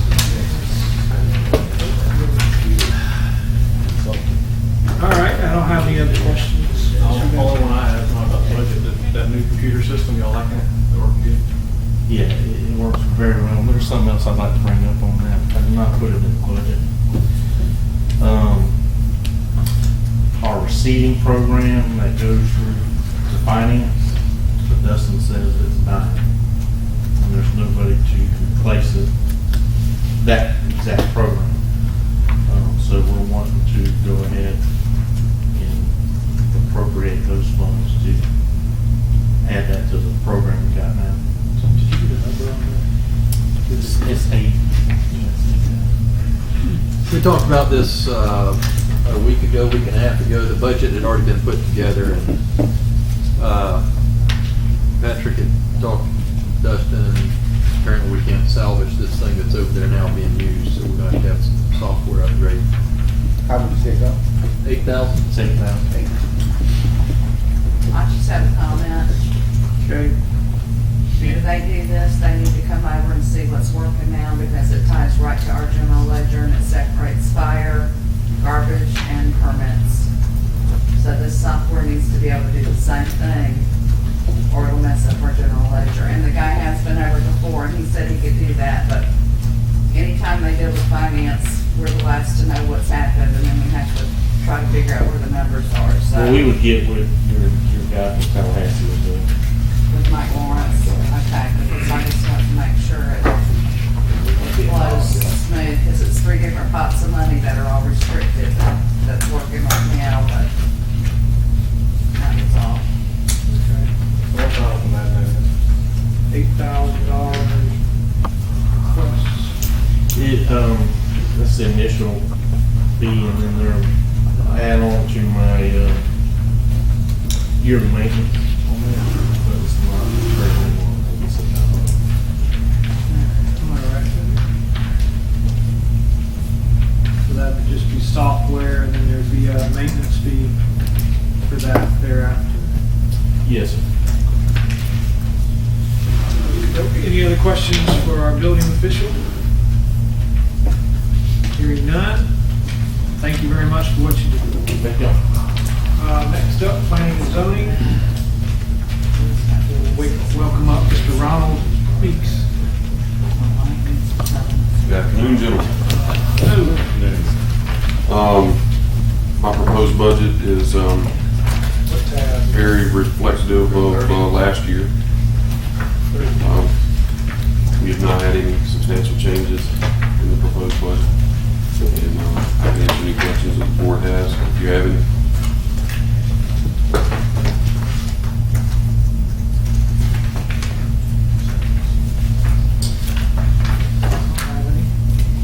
I have none. Anybody else? How's your transportation? You're fixing to hit the roads a little bit more. Well, one of the trucks that the building department has in their department, I use when I have to do work, so I've been generous enough to let me borrow that. We've got more than one there still? Yes, two in the department. All right, any other questions? Thank you, Mr. Meeks. Have a great day. Next up, Marcus Durham. He's our maintenance director for our entire place, and custodial and the Coliseum. We have some other things if you offer them to them. Tab 10. Yeah. I understand you want to get the floor maintenance, carpet cleaning business. We have been, yes. And you want to expand those, huh? Yes. Yeah. Seems to be working very well for us to date. We're utilizing some of our casual labor in facilitating some of that at this time. But you see I've got some requests for a couple extra people. Of course, we got some new buildings going online. And they're all obvious when you see my request. They're obvious, and that'll be talked about tomorrow, I'm quite sure. But any questions about the proposed budget for this year and custodial? Maintenance is 10, tab 10. I didn't have any.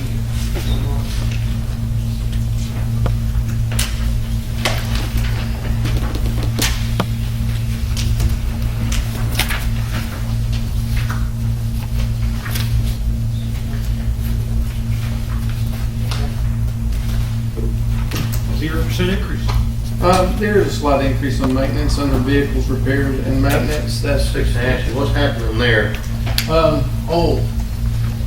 That's a what? Old. Old vehicle. Old.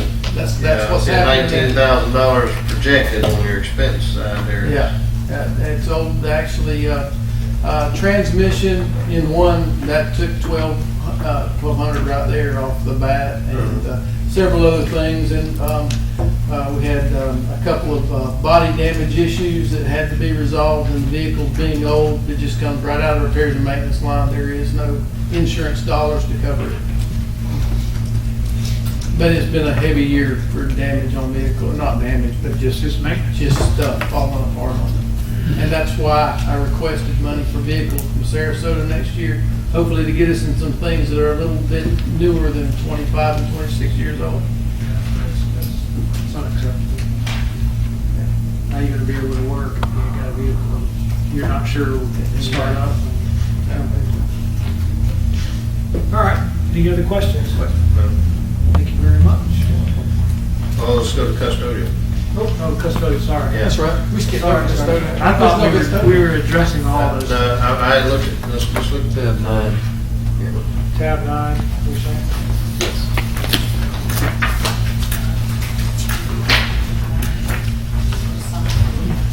Yeah, I did highlight a fairly dramatic increase in expense.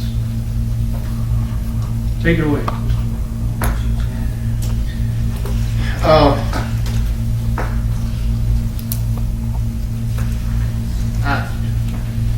It wasn't so much a question as an observation. The janitorial chemicals and supplies, Yes. that's not all under Ashford, is it? Is that line, particular line, that line? Not doesn't everything, include all it's not of it? exclusive, no, sir, it's not exclusive. It is probably the lion's share, but it's not exclusive. How many full-time staff do you have in that custodial department? I think you had it I wrote believe down it's on nine, I believe it's 9 full-time I custodians. thought I read that somewhere, but I couldn't remember exactly. I can sit here and name them off, like I said. All of them full-time. We have we have 3 casuals at present, In addition to the 9 full-time. in addition to those, yes. Jarvis and Cameron and then two. Jarvis, Tamara's full-time. We have Jarvis, Mr. Johnson, and 2, actually, we have 2 others. The 2 runs. Well, last year we had 7, and this year we have 9.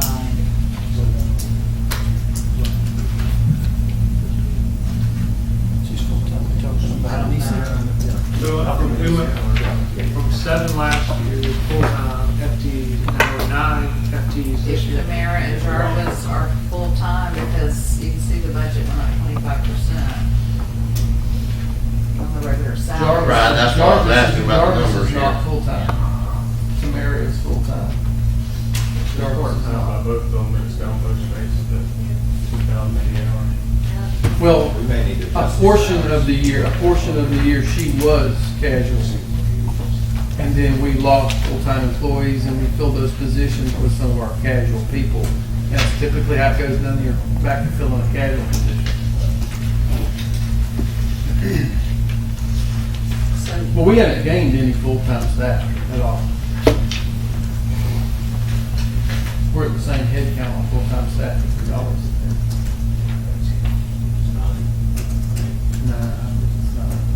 Was it 8? I'd have to go back, I can come back with you with that answer, Mr. Let's get with us. Oh, I can go pull the book, and I can tell you real quick. I think Here, we've got it right here, Yeah. but last year we only had 7 in the prior book, I don't know. Well, right now, yeah, there's 7 full-time and 2 part-time on this, but then like Rick said, the part-time is budgeted full 2,080 hours. Right. You've got eight Ken's told me full-time, some 8 change full-time that. people. He's got to bring that, take that out. 8 full-time. No, Mr. Jarvis is not. He's casual. All right, so 8 FTEs and 1 casual. Actually, we have multiple casuals now, and they're on an as-needed basis. They're all in the other salaries.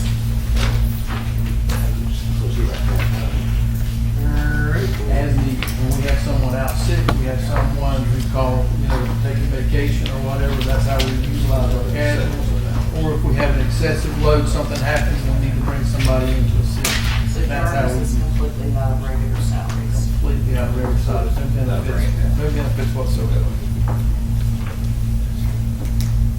We try to keep a lot of those there and then solid waste disposal as well. So they float. Because we seem like we hire and then we lose a bunch of them, they'll find other employment or something, we're always trying to hire. Yeah, the real downside to me on that is constant training. I'm constantly training somebody to do the same thing and be familiar with the buildings every time I turn around. Because if I lose a full-time, a casual take that spot, now I'm training somebody else. And in casual, the way that we've been instructed to use them, somebody offers them a job making the same thing that they're making here on an as-needed basis, they're gone. Then I don't have them anymore, and then I'm looking for another casual. And it just rotates, it just continually rotates. Anything further? I don't have anything else. Thank you very much. Have a great day. Thank you. Now we'll welcome up Dr. Alvin Jackson, our Economic Development Director, and he's got Slash, Chamber of Commerce. 29, tab 29. Once again, it's another great evening. Tab what, 29? Or 29. opportunity to come and quickly present budget for this year. If you, are you there? Yeah. The real changes that we're showing in our budget, if you look under advertising and marketing, basically what we're doing is making ourselves whole back from the $10,000 that was lent to the chamber last year, and then requesting an additional $6,000. What I want to do this year is now do a lot more targeting. Basically, we're getting a lot of hits and folks are calling, but it varies from retail, commercial, industrial, manufacturing. And so this year what I want to do is do a lot more targeting. And one is the catalyst site is, basically rails going to be in place. And that's an opportunity to possibly get some type of box, big box, located there, logistics and distribution. The other thing is that you all have adopted the employment centers. So what we want to begin to do is really highlight the employment centers. I do have one limiting factor, and that is the lack of having water and sewer to those sites. I thought you were going to say we lacked employees. Sewer part's easy. It's easy? Yeah. Hey, 137 and 75, only $9 million, that's all. I'm just saying, it's easier to find an employee. Oh, okay. And so that's what you see in the marketing and advertising. The other one is the ED subscriptions. Basically, I'm using subscriptions to do my data analysis. And the reason I increased that to 5,000, basically I've actually gotten this year and last year a $2,500 match from the Development Authority. And so that subscription is about $5,000 a year. That is so important to us as it relates to economic development.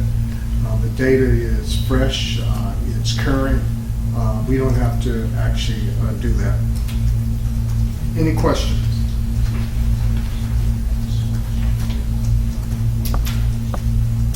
The other piece is that, once again, I've come back requesting staff support. I've gone back and attempted to come back to you with something a little bit more creative, and that is to bring on a part-time, full-time, temporary intern. And basically, I've actually communicated with North Florida Community College. It's something that they are really excited about, and we would go through the process, and they would identify one of their students or one of the students that just recently graduated. And that would give me at least 27, 28 hours a week assistance. What happens is that when I'm out of the office, which is a lot, and if I'm in my office, I'm not doing my job. A lot of my technical work that I need, responding to the social media, and if we're going to be targeting, we want to be able to do that. The other thing is that when I'm preparing packages, there's, population data, information that needs to be pulled together. And if I had someone to assist me in doing that, it would make my world a lot easier. The other piece is the chamber. The chamber and economic development work hand in hand, and to try to leverage our dollars and the level of effort, increase the level of effort. What I've done is approach the chamber about providing some services that we could utilize. And one is that right now, many of the contacts actually come through their portal first. they will either click on my button or either actually call the chamber. And so their website is under development, and I want to make sure that we have a prominent place on their website also. So it really gives us two areas. I mean, those that are economic development, industry related, will come to my site. There are others that are looking, especially as it relates to small businesses, they will actually go to the chamber, or many times prospects will go to the chamber first. The other item is the signage. Basically, outside their restored building, the total cost of their signage is $60,000. And once again, that signage becomes a very positive for our existing businesses. We spent a lot of effort recruiting new businesses, but we do have existing businesses here. Just as you look at the incentives that you provided, our existing businesses have created a pretty good number of jobs. And so what we want to do is highlight them, provide that business assistance that they need to actually create local jobs. Along with that, I really believe the Buy Local campaign is very important, where we can get out and not only the retail consumer, but industries where they actually will utilize our vendors that's here in the community. When I'm talking with a company that actually comes in, we encourage them to the extent possible to actually utilize our local vendors as well as our local workforce.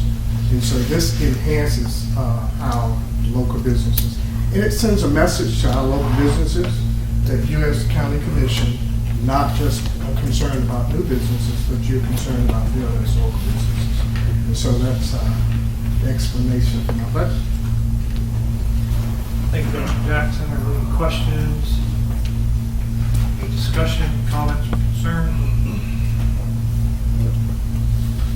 A little bit of discussion, Chairman. Go ahead. When we set out with the economic development department, we set up the budget at what, 8 mil? 8 to 10.0. What does that come to? Do you know? 120.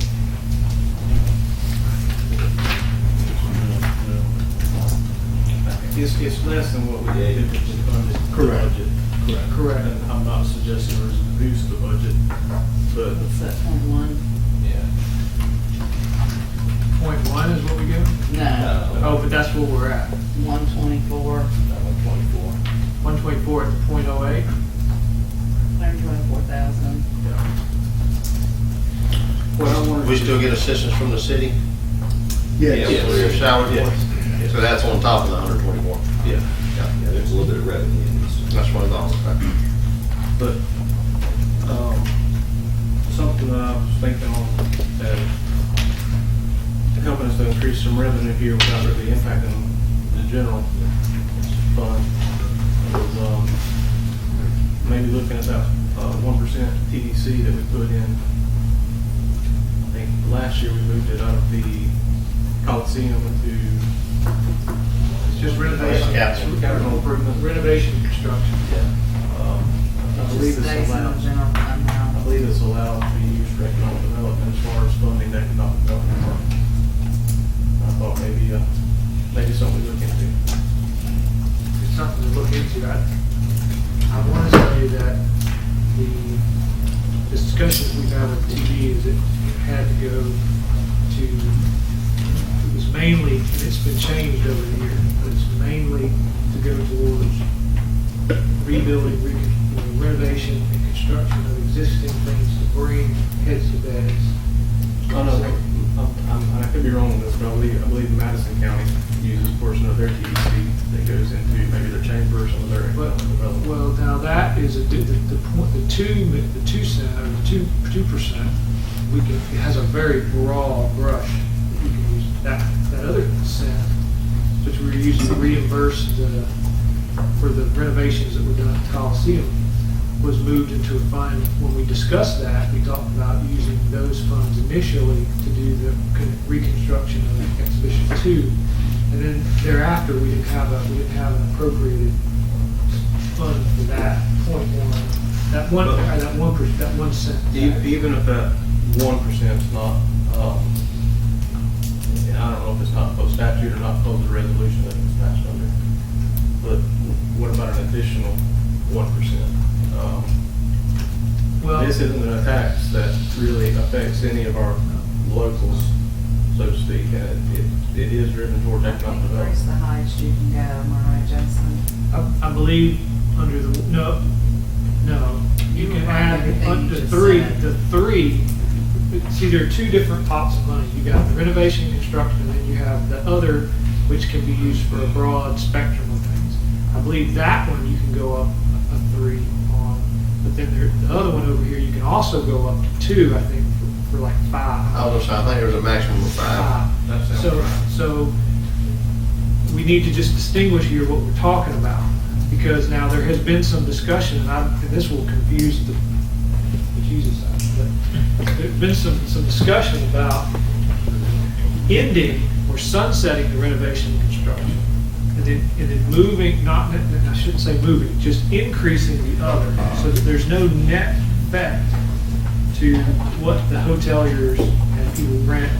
They don't have to change their dynamic anyway, or their software. But some people feel that the 1% is good to have for renovation and construction of certain projects that we have to continue to accumulate that.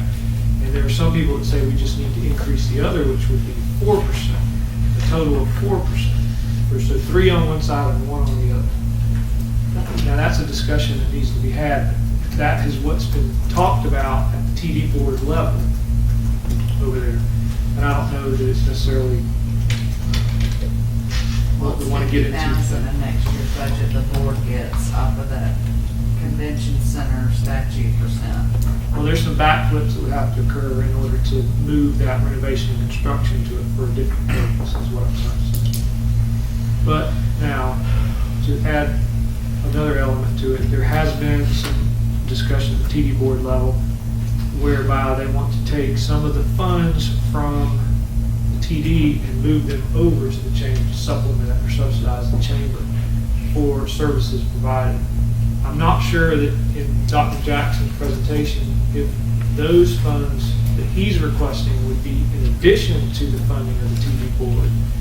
I'm not clear about that, so maybe you could give us some insight on that. Actually, it would be in addition, because basically these are services that I'm actually purchasing. Okay, all right, so this would be services that you're going to be utilizing. This would be the TD board subsidization would be totally separate. Correct.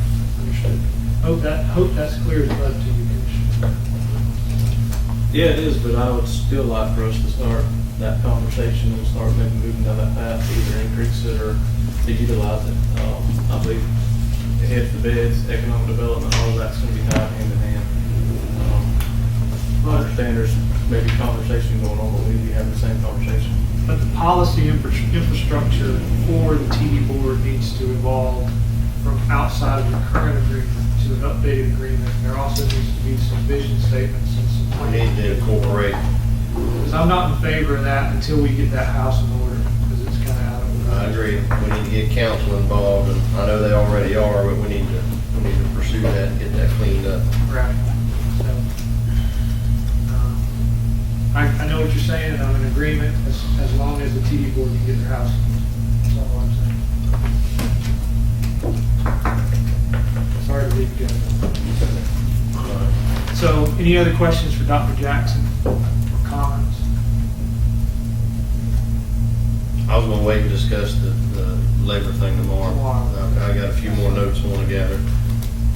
So be here tomorrow, please. Okay. Thank you, Dr. Jackson. Thank you all very much. All right, next up is Kerry S. Waldron. He is the administrator of the Suwannee County Health Department. And we would welcome him on this time to give us a report. Afternoon, gentlemen. Appreciate the opportunity to come before you. Very quick and very brief and very simple. Last year, y'all voted to make the health department an internal agency and fund us at $100,000, provided I wouldn't come back and ask for more. And I'm not coming back to ask for more. I would just like for the same consideration this year.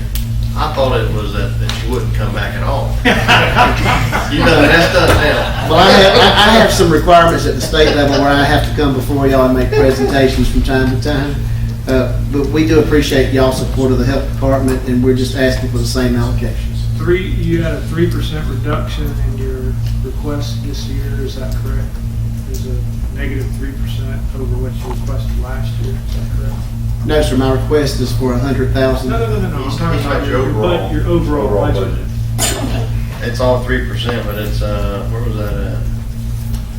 It's on, The I'm change sorry. in pediatric medical evaluation, is that it? No? No, there was, This budget's behind cap 20, it's already the 100. That's what I'm looking at, 20. I'm not looking for the 100. I'm just trying to see where the 3% is coming from. it's not on the line item. It's not on the line item now. Meridian wasn't included, so that may be it. That might be it, right? No, okay, that's something totally different. Well, it would show a reduction. No, okay, I made a mistake here. So health department is the same. Correct. The exact same. And the 3% is overall reduction for all of the health and welfare that we issue the county. Correct. Sorry. But you got a couple I of was trying to give you problems. Oh, we've increased services and clients, so we're really excited about what we're doing. And I do want to introduce one person, if I could. We do have a new environmental health manager supervisor, Mr. Bill Jenkins, who's with us this afternoon. He's been Good to here see you, Bill. about 2.5 months and has done a tremendous job in helping us turn around our environmental health department. So we're really encouraged by what we're seeing and what's occurring. I think y'all's phone calls have minimized. They have gone down, yes. They have gone down. And, Glad to see that help out there. So things are going well, but we would just ask for the same request. Thank you, Mr. Love. I got a question. Yeah, one question. I see the sign that says Palm Medical. They're moving. Yep, Palms Medical has built a new facility out located behind Big Woods, and they will be relocating. The last information I had was end of September, 1st of October. Are y'all still going to be partnering with them and their new facility, or are you going to start doing the same care that y'all were providing before them? No, if we have additional funding and you have additional funding and would like for the health department to get back into primary care services, we would certainly be glad to. But we will still partner and have a relationship with them, but we will look at reconfiguring our layout of our clinics so that we can access and serve more folks, and we'll put our medical clinic back on that side. That's our intended plan, is to utilize that space. And we are working with some other OBGYN providers to look at offering additional services here in the community. So we've got some opportunity to partner with other healthcare providers to bring services. So let me be clear here. So you are going to offer primary care services or No, sir. preventative care? We cannot offer primary care services at the current funding level. Okay. So what will you be offering? You talked about Everything OBGYN and- that we're offering today, that we've been offering. Oh, okay, I understand. So, we're looking at OBGYN services where we don't provide that, but we can partner with other physicians, other partners that will bring in staff to do those services. And there's a strong need for that in our community. So you're actually gonna free up space out We there? will free up physical facility space. Okay. Anybody else?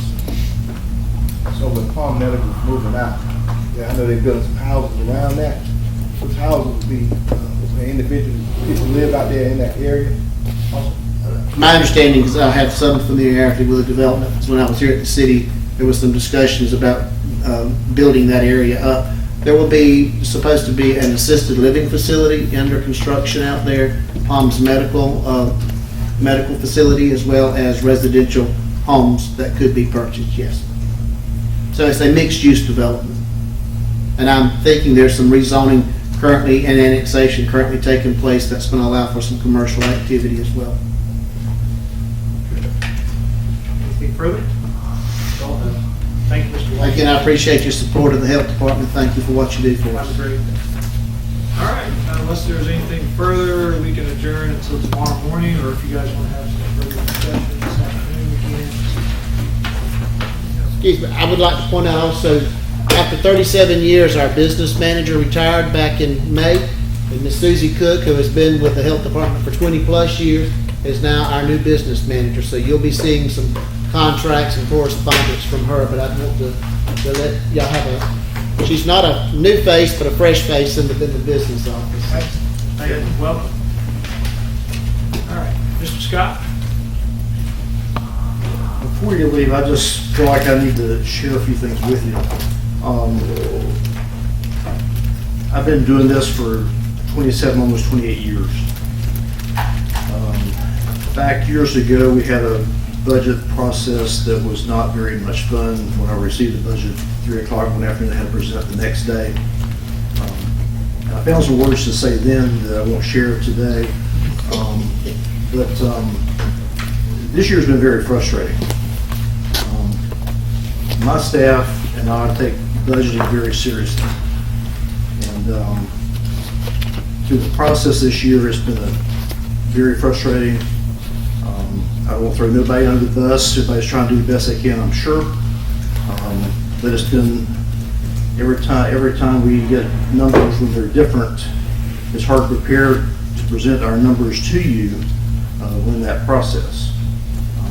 I don't know if that's just us. I haven't built anybody else's budget, but I just hope that this board will give clear direction in the future on what the expectation is, and if you're funding it or not funding it, you're working through the process. For many years, we had a great relationship with the folks that's done the budget, and they do a tremendous job historically. But I just want to express my frustration, and and again, I think it needs to be clear direction from this board to what direction y'all want to go. But I'll just hush before I say more. Well, we value your opinion. Thank you very much. Yes, very much. Are there any other department heads that would like to address the board this time? Mr. Harrison? I'm going to make it very brief, Mr. Chairman. Because I've tried to narrow down to the best of my ability. I've heard lots of comments from department heads, and some of them are simply not going to get up and say anything. I know that you, some of you have expressed, or let me say that, some of you have made comments about the budget books, and the fact that the budget books went back and forth, they were changed again, they were changed again. We experienced that when I got it back. We went through documents and found things, and they had to be changed. But without going into all the details of that, let me just say this. The software program that's been used historically was working okay for us. Comments have been made about it being obsolete. It still works to the best of my knowledge, unless someone, if it doesn't, no one has pointed that out to me that it no longer works. So it's my belief that it works. I'm just going to tell you from my standpoint, and this is just me, I would prefer that it be prepared using the software that we have always used. For this reason, every year that I get a budget book back, from a process standpoint, budget, whoever's handling the budget, in this case it was, I guess Ken and whoever was helping, I don't even know, to be honest with you, I didn't ask it, so I'm going to assume it was Ken. We get sheets that all of your departments fill in the blanks. There are a lot of blanks that we don't fill in that are handled in the budget office because they have the data there and the updates, and they just fill in those blanks. But otherwise, your departments fill in a lot of blanks on lines that are budgeted line items. We send those in, and then they're turned into a book that would traditionally come back, and those books would match the one that we had from the year prior. So historically, what I do, and I'm assuming other departments do, is they take the current year book and they compare it to the proposed book. We just go through and we compare page by page. It's a pretty straightforward process. This year, we had a lot of different information in there that just made it very complicated. So I'm just saying that my preference would be to have the book match the adopted book that we're using in a current year. If we're going to have changes, I would prefer if we all participate in a conversation on changing that rather than receive that as a product. Those are just my observations. Again, I'm not going to go through all the details. We had lots of changes, and I know that your books were changed on multiple occasions.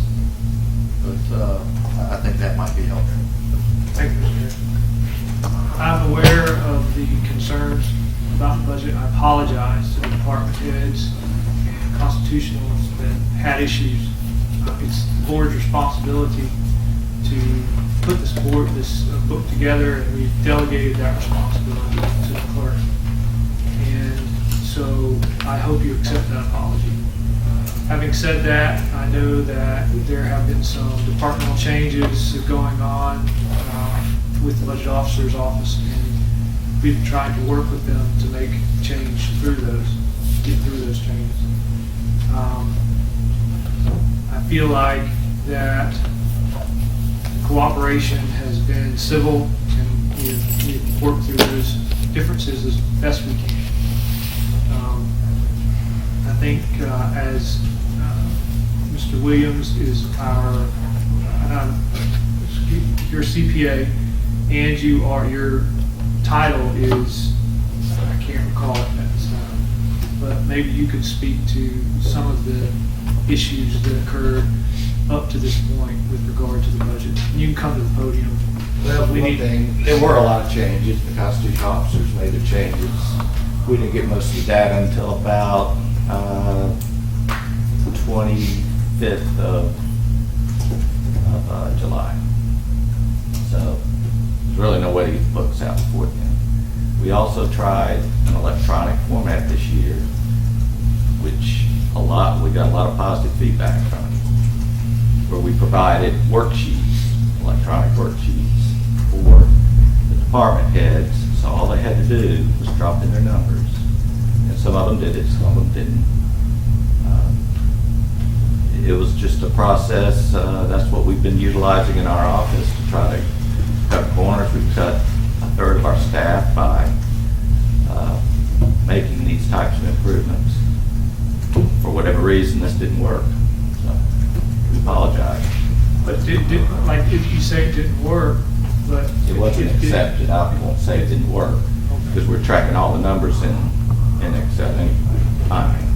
Because I rely on that much more, and it's much easier to make changes because I can go back to the office now, and in an hour I can have all these changes that have developed today and come back in the morning with a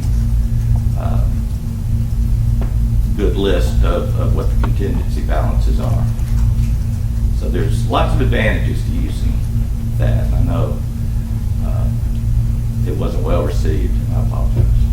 The technology that we use is antiquated. I don't discount that fact, and I think there should be some improvements across the board, not just in the budgeting process, but generally speaking, the board has approved that format, that older format, and I don't know where the decision was made to alter that format. And if that was a decision that should have been made by the board or by the budget officer, I'm not sure. Well, it's been done where the in disconnect Excel. was done. I'm sorry, but it's been done that way the last 2 years. We just didn't present it that way. This year we chose to present it to see how that would work, and obviously there was some pushback. So for whatever reason. So basically, within the scope of what we're doing here, can you explain to this board the procedure that you use to change the numbers from the system that we currently use, which we would continue to use, to an Excel format, and then back to over here? Is that the way the process works? No, we wouldn't even use the existing accounting system until we had final numbers. Then we put those in. That was the plan, was to use Excel to develop the final numbers because it's much easier to use, it's much easier to change, it's much more of a flexible program.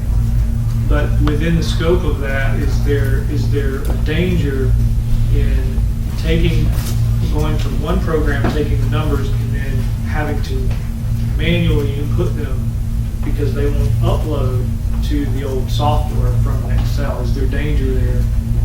Well, there's always danger. I mean, anytime you have numbers, you're gonna have to enter them anyway. The idea was to get the electronic copy back from the department heads and use that electronic copy to avoid that input. But did those errors occur? Because it's my understanding that from department heads, when they received their budgets, there was errant numbers in that kind of riddled the... Well, I've heard that, but I sure hadn't heard it from them. So nobody has come to me, and I've given out budgets left and right whenever they're requested, and nobody has come to me to say anything wrong. So there were no errant numbers? I'm not saying there weren't any errors, there probably were. There's always errors in budget this long. It takes a while to work through them. So in the grand scheme of things here, in regard to the institutional knowledge of this, you've been here 2.5 years, correct? Is that correct in saying that? Yeah. And observing the process as we've gone through this whole thing, this year, did you prepare the budget solely, or was Ms. Nina included in that process? And if she was not, why is she here today? Well, she was included in it, and I did the balance forwards. yeah, she did balance forwards. I didn't do anything for this year's budget. I input everything into Excel. Because if you get too many people inputting stuff, it gets out of hand.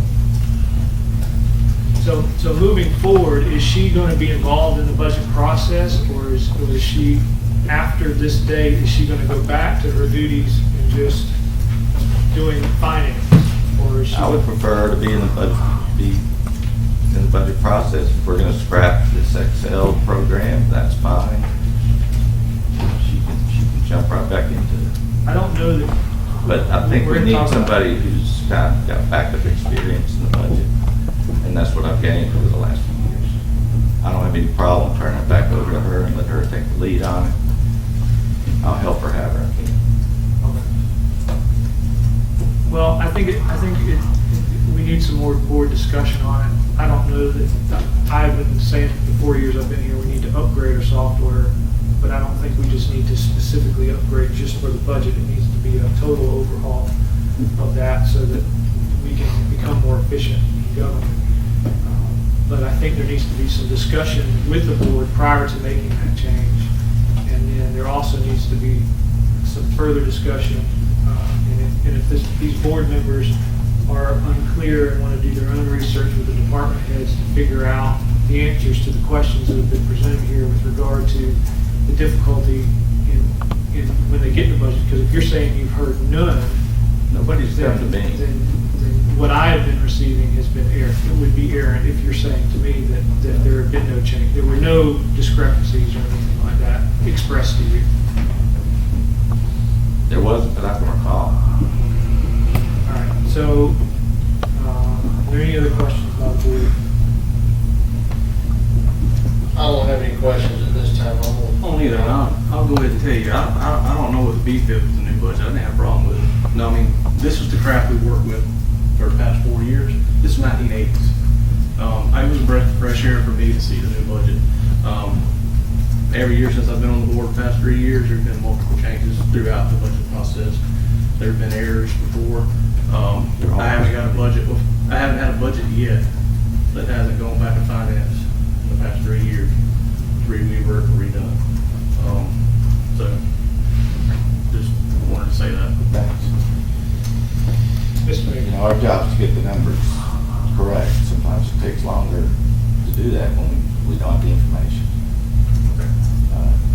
You know, there's a lot of other sources other than department heads that provide information to us. We haven't had it all. This year I was, this will be my 8th budget.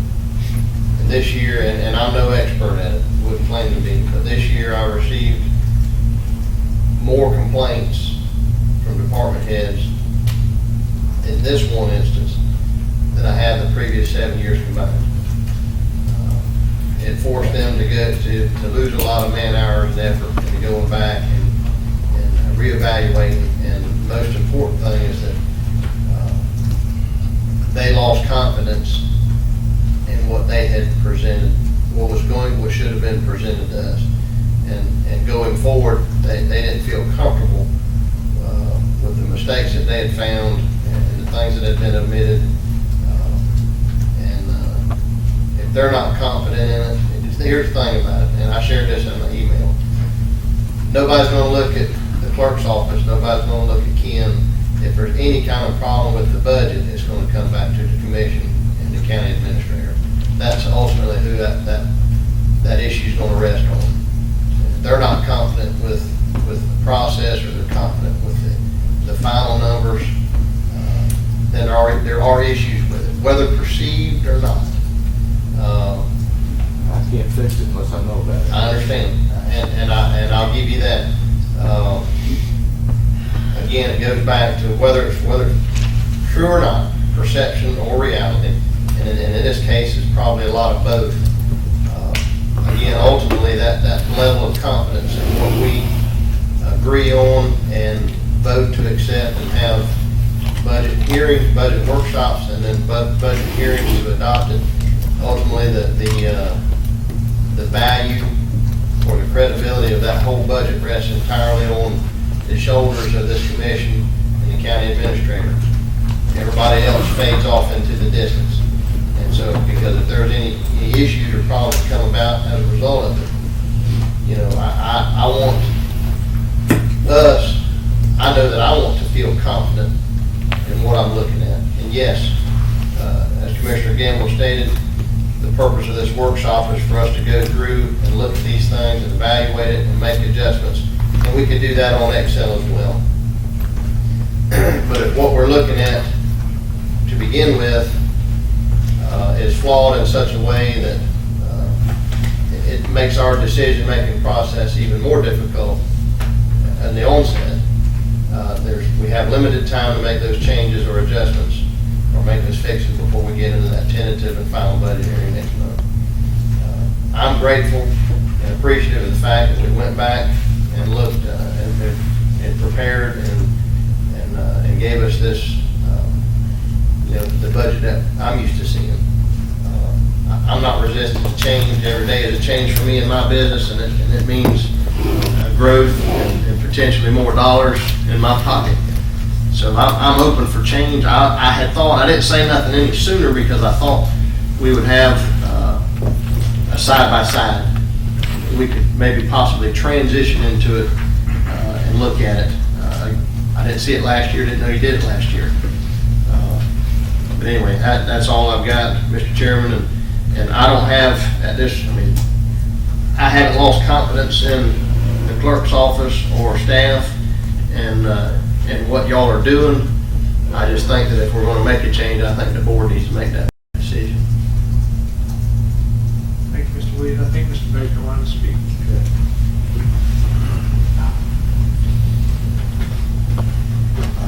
If you like Wesley, I'll take the blame for that. It's for that Ken went over the stuff with me and about the changes that he was looking at, and it's for that I was the one. I thought it was a good program. I'll be honest with you. And it's for that we try and reschedule time with each and every one of you, and in order to take and go over that and to make sure that things are in the manner that you have easy understanding of. It's for that it's a great you have I will make a point to make things right. Again, this is a function we do for the board. That's where we're at. The function here, the budget function probably takes 6 to 8 weeks if you were to compile the time. But it is a portion of what you do down there. It does take a lot of overview, and you want to make sure your numbers are right and are trustworthy. And that's where we work on that. We have had some changes down there, as Ken has said. He's been having to oversee a lot of those changes as well. So if there's any blame for that, I'll take the blame for that. That's where we'll move on from there. If y'all want us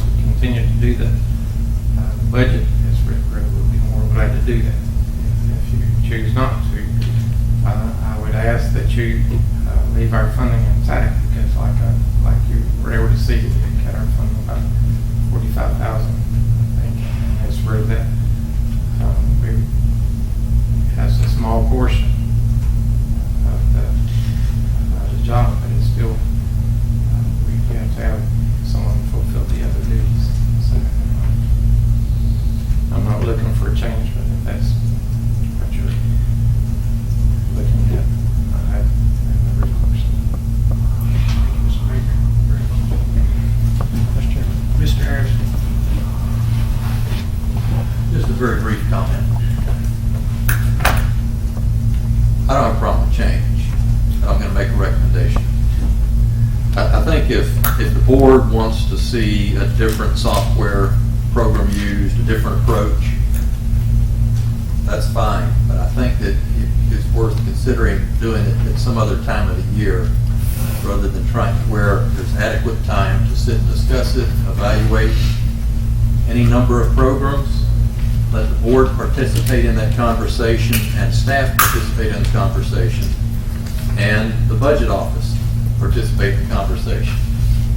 Look at the different programs, the pros and cons of each, and then make a decision together on what we're going to use going forward.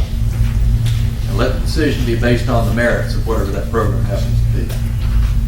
I think the difficulty here is changing to this Excel spreadsheet or whatever it is. I think that's what it is. That's what it looks like for the most part. And doing it at the time that departments are expecting to sit down and try to prepare their budgets and get them turned in, and then try to cross-reference that with an existing document. So I think if we did it at some other time, mid-year, rather than at the budget time, it might be advantageous for all the parties that have a piece of this, putting this thing together. Just a recommendation. Thank you. For those board members who are not informed on this issue, I encourage you to call your department heads and poll them for their input on this matter. I heard from numerous ones regarding it.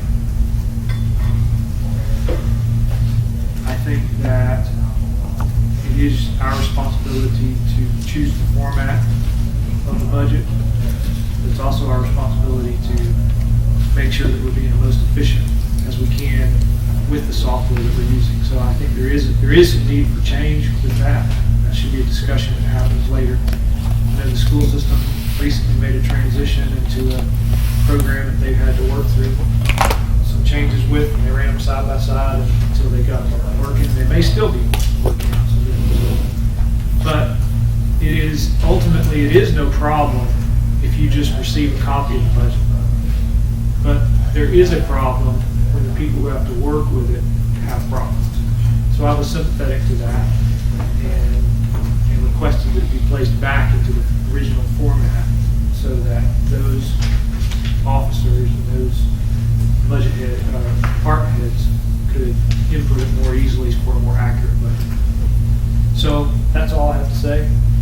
Call your department heads, chat with them, see what their experience was this year. Other than that, I don't have anything further.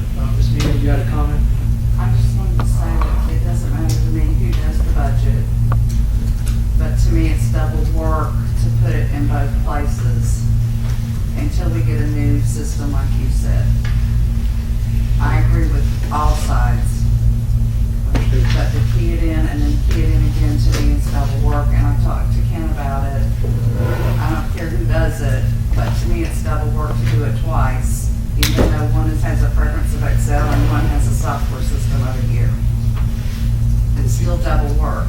But you didn't have a whole lot to do with the budget this year other than the balance scores. No, I was gonna key in from his Excel to BOBUD before October 1, when Mike Lawrence rolls it over, after he went through the budget process, before everyone decided they liked BOBUD better. So the plan was to him to do the Excel, and then I told him I would help him key it in, which is still double doing it, but we have a software that we have to use right now. We can't, Mike Lawrence goes down and picks all those numbers up and puts them into the GL October 1. Excel cannot download to our software or that would be a perfect fit. He could do it on Excel, download it to our software, Mike could download it over to the general ledger. We don't have that capability. Not because it's antiquated, I'm antiquated, but because it's the software that's tied to it. Anything further? All right, we'll break until 9 o'clock tomorrow morning. Thank you folks very much.